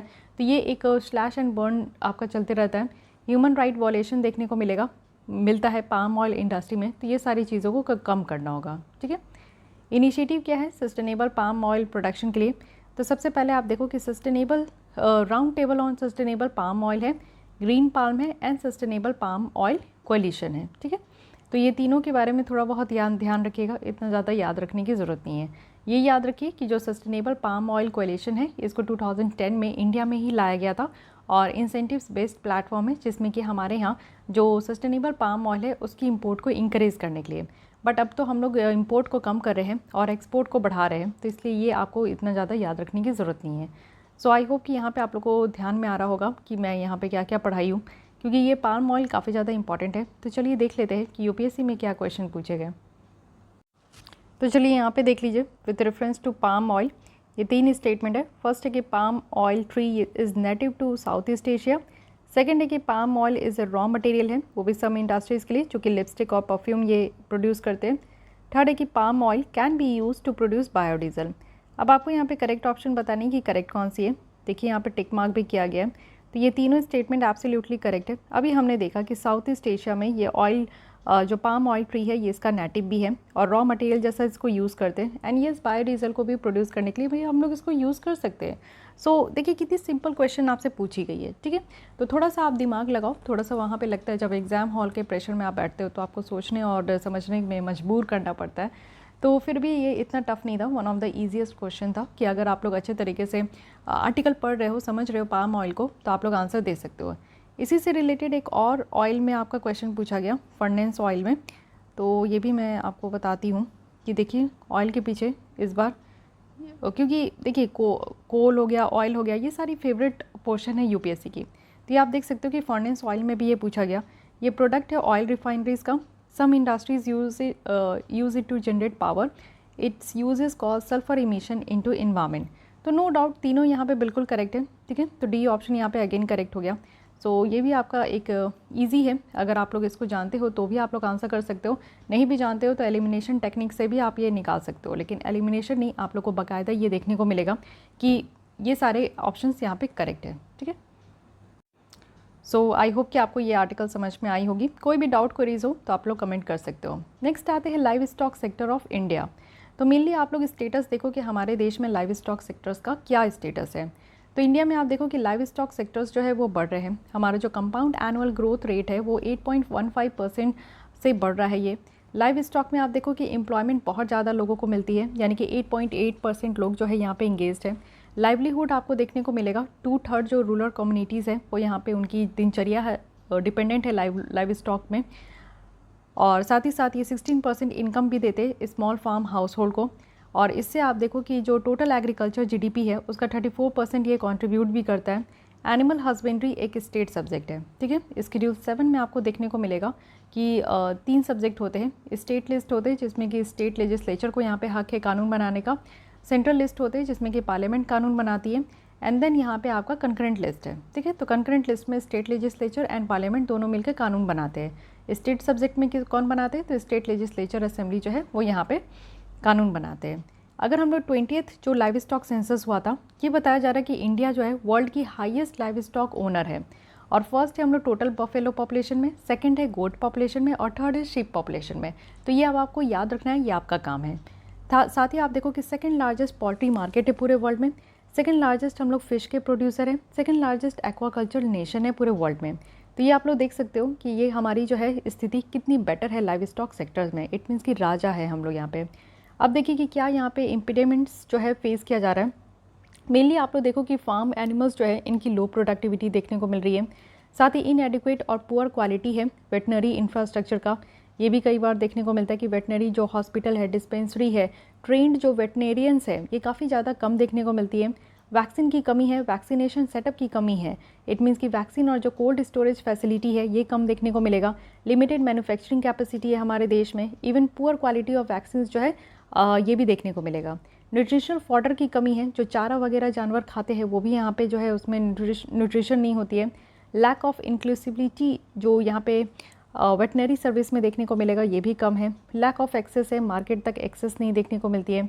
एडजस्टमेंट प्रेशर जो है वो यहाँ पे आपको देखने को मिलेगा, क्योंकि ग्लोबलाइजेशन जो है ये काफ़ी ज़्यादा एवेन्यू क्रिएट कर रहा है, जिससे कि जो पार्टिसिपेशन है इंटरनेशनल ट्रेड में ये काफ़ी इंक्रीज़ हो पाई है। वीक इंस्टीट्यूशनल मैकेनिज्म है, जिससे कि हम लोग अपने एनिमल को रिस्क से बचा सकें। इनएडिक्वेट अवेबिलिटी है जो इंस्टीट्यूशनल क्रेडिट का। वीक एक्सटेंशन सर्विस देखने को मिलेगा फील्ड लेवल पे। So these are the problem. साथ ही आप लोग देखो कि हमारे जो यहाँ पे काफ़ी कैटल बफेलो है वो जूझ रहे हैं फुट एंड माउथ डिजीज़ से, ब्रुसेलोसिस से। ब्रुसेलोसिस ऐसी डिजीज़ है जो कि बैक्टीरिया से होती है। साथ ही अगर शिप और गोट की बात करें तो ये पेटीज रूमिनेंट है, PPR है, इससे ये जूझ रहे हैं। पिग है, पिग में यहाँ पे स्वाइन फीवर देखने को मिलता है। पोल्ट्री है तो पोल्ट्री में यहाँ पे बर्ड फ्लू और एवियन इन्फ्लुएंजा देखने को मिल रहा है। रानीखेत डिजीज़ भी याद रखना है। तो ये सारे कुछ ऐसे डिजीज़ है जिसके कारण जो है हमारी लाइव स्टॉक काफ़ी ज़्यादा अफेक्ट हो रही है। ठीक है, साथ ही अगर हम लोग बात करें अदर इश्यूज़ भी हैं। इट मीन्स कि हमारे यहाँ के जो कुछ एनिमल है जो सिर्फ हमारे यहाँ पाए जाते हैं उनकी पॉपुलेशन कम हो रही है, और आर्टिफिशियल इंसेमिनेशन सर्विस जो है उसकी डेवलपमेंट स्लो है।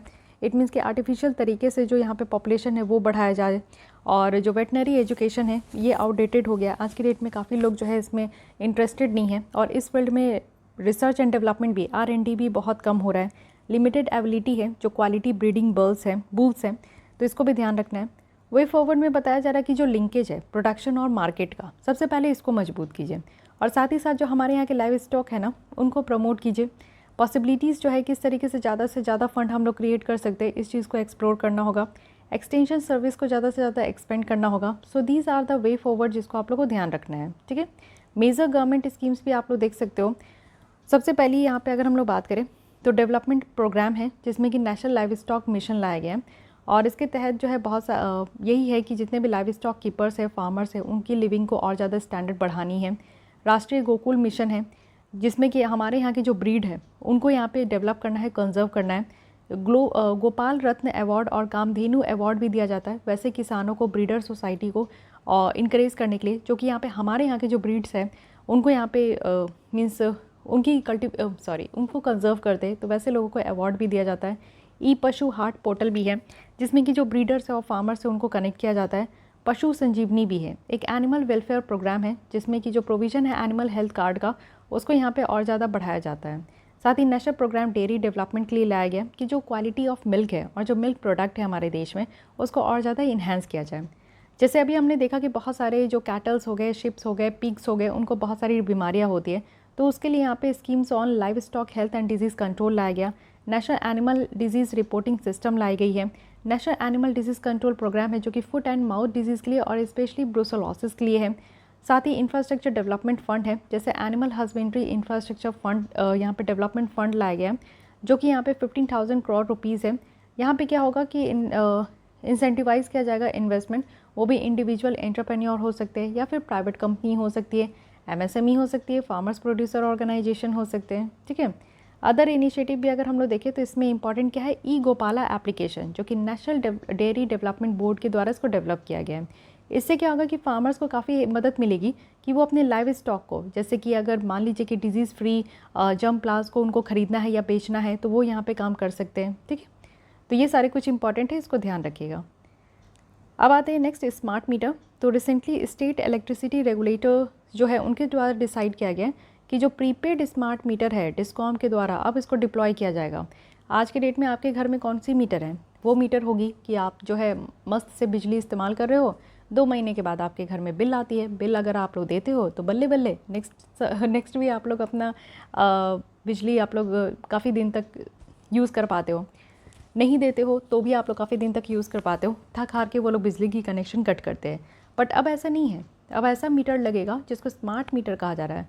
इट मीन्स कि जस्ट लाइक मोबाइल रिचार्ज, कि आप लोग पहले रिचार्ज करो, उसके हिसाब से जो है जितना आप लोग रिचार्ज किए हो उसी के हिसाब से आपको बिजली मिलेगी।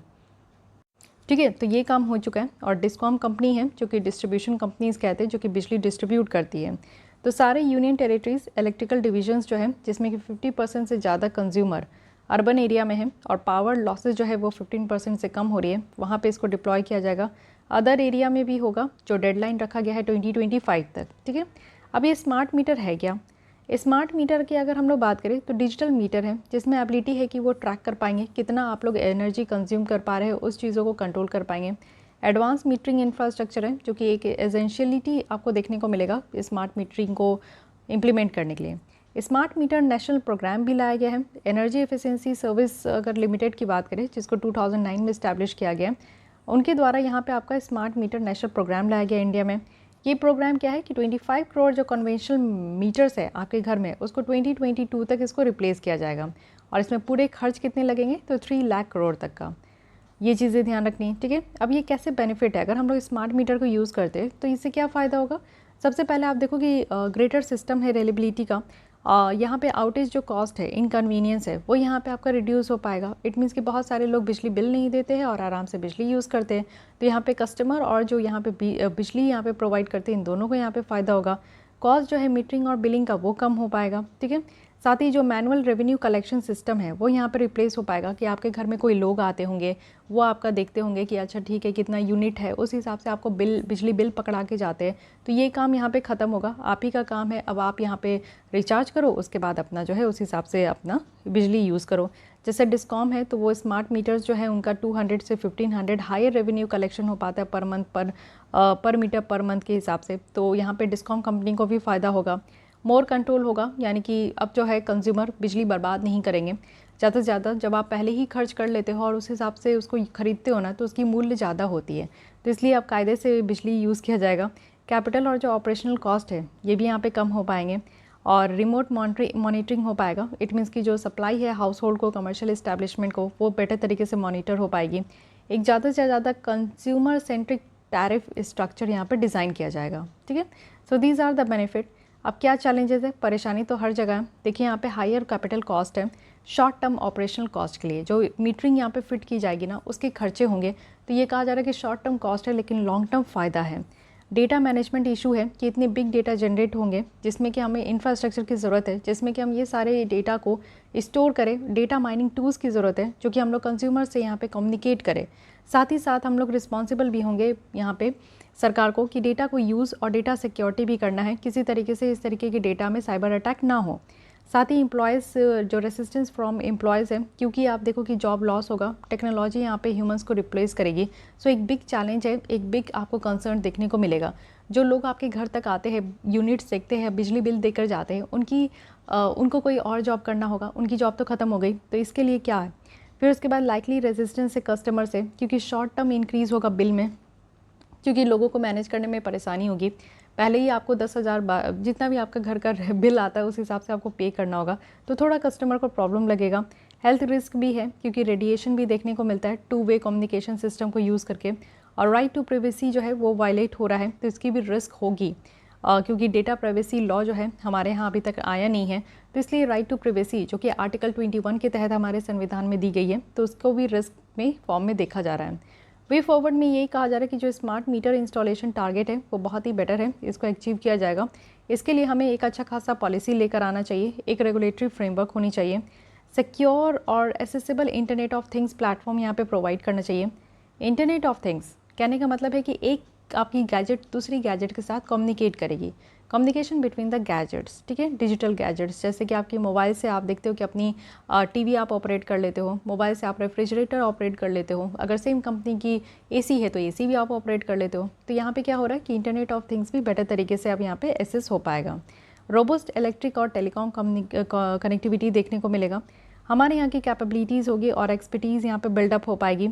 साथ ही साथ स्किल डेवलपमेंट हो पाएगा, जिससे कि न्यू अपॉर्चुनिटी यहाँ पे क्रिएट होगी फील्ड डेटा एनालिसिस के फील्ड में, साइबर सिक्योरिटी के फील्ड में, और जो लोगों के साथ कम्युनिकेशन है वो इम्प्रूव हो पाएगा। तो ये सारी यहाँ पे आप देख सकते हो कि कहा जा रहा है कि वे फॉरवर्ड में, तो काफ़ी अच्छी पॉइंट्स है, इसको आप लोगों को समझना है। ठीक है, तो आई होप कि आपको ये आर्टिकल भी सही लग रहे होंगे। एडवांस मीटरिंग इंफ्रास्ट्रक्चर ये है क्या?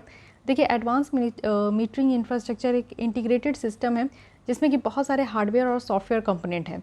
सॉफ्टवेयर कंपोनेंट, हार्डवेयर क्या होता है आप टच कर सकते हो, सॉफ्टवेयर क्या हो सकता है आप टच नहीं कर सकते हो। ठीक है, तो यहाँ पे आप देखो स्मार्ट मीटर है, कम्युनिकेशन नेटवर्क है, मीटर डेटा एक्विजिशन सिस्टम है, मीटर डेटा मैनेजमेंट सिस्टम है। तो ये सब ऐसे हैं जो कि ये हार्डवेयर और सॉफ्टवेयर जो सिस्टम कंपोनेंट है इसका एक अच्छा खासा मिक्सअप आपको देखने को मिलेगा। यहाँ पे बहुत सारे ऑपरेशनल और फाइनेंशियल बेनिफिट भी प्रोवाइड किए जाते हैं। तो ये सारी आपको जो है इसकी फीचर्स देखने को मिलेगी। Okay, so guys I think कि आपको ये इकॉनमी की पूरी लेसन मैं यहाँ पे कंप्लीट कर दी हूँ। सारे टॉपिक कंप्लीट हो गए हैं एक ही लेसन में। तो आई होप कि आपको ये लेसन अच्छे लगे होंगे। एंजॉय कीजिए, अच्छी तरीके से पढ़िए और देखिए क्वेश्चन कितने सही तरीके से आ रहे हैं। अगर आप अच्छे तरीके से टॉपिक को डील करते हो तो आपको क्वेश्चन सॉल्व करने में प्रॉब्लम नहीं होगी। जैसे कि आपकी मेंस है तो आपको सिक्योरिटी एथिक्स सारी लेसन मिलेगी और पिछले 1 साल की मैं कंबाइन कर दूंगी, एथिक्स की, सिक्योरिटी की और सोशल इश्यूज़ की, क्योंकि ये सारे टॉपिक्स ऐसे हैं जो कि मेंस ओरिएंटेड है। तो जितनी भी हर एक मंथ की मैं यहाँ पे कवर करूँगी जल्दी से जल्दी। ठीक है, तो मिलते हैं गाइस नेक्स्ट लेसन में। आज के लिए बस इतना ही। अगर आपको ये लेसन अच्छी लगी है तो लाइक कीजिए। हमारे साथ जुड़ना चाहते हैं डेली, आप लोग 4 बजे वीडियो यहाँ पे देखना चाहते हो, लेसन देखना चाहते हो, तो हमारे चैनल को सब्सक्राइब करके हमारे साथ जुड़ सकते हो। मिलते हैं कल हम लोग इसी टाइम पे। आज के लिए बस इतना ही। Thank you.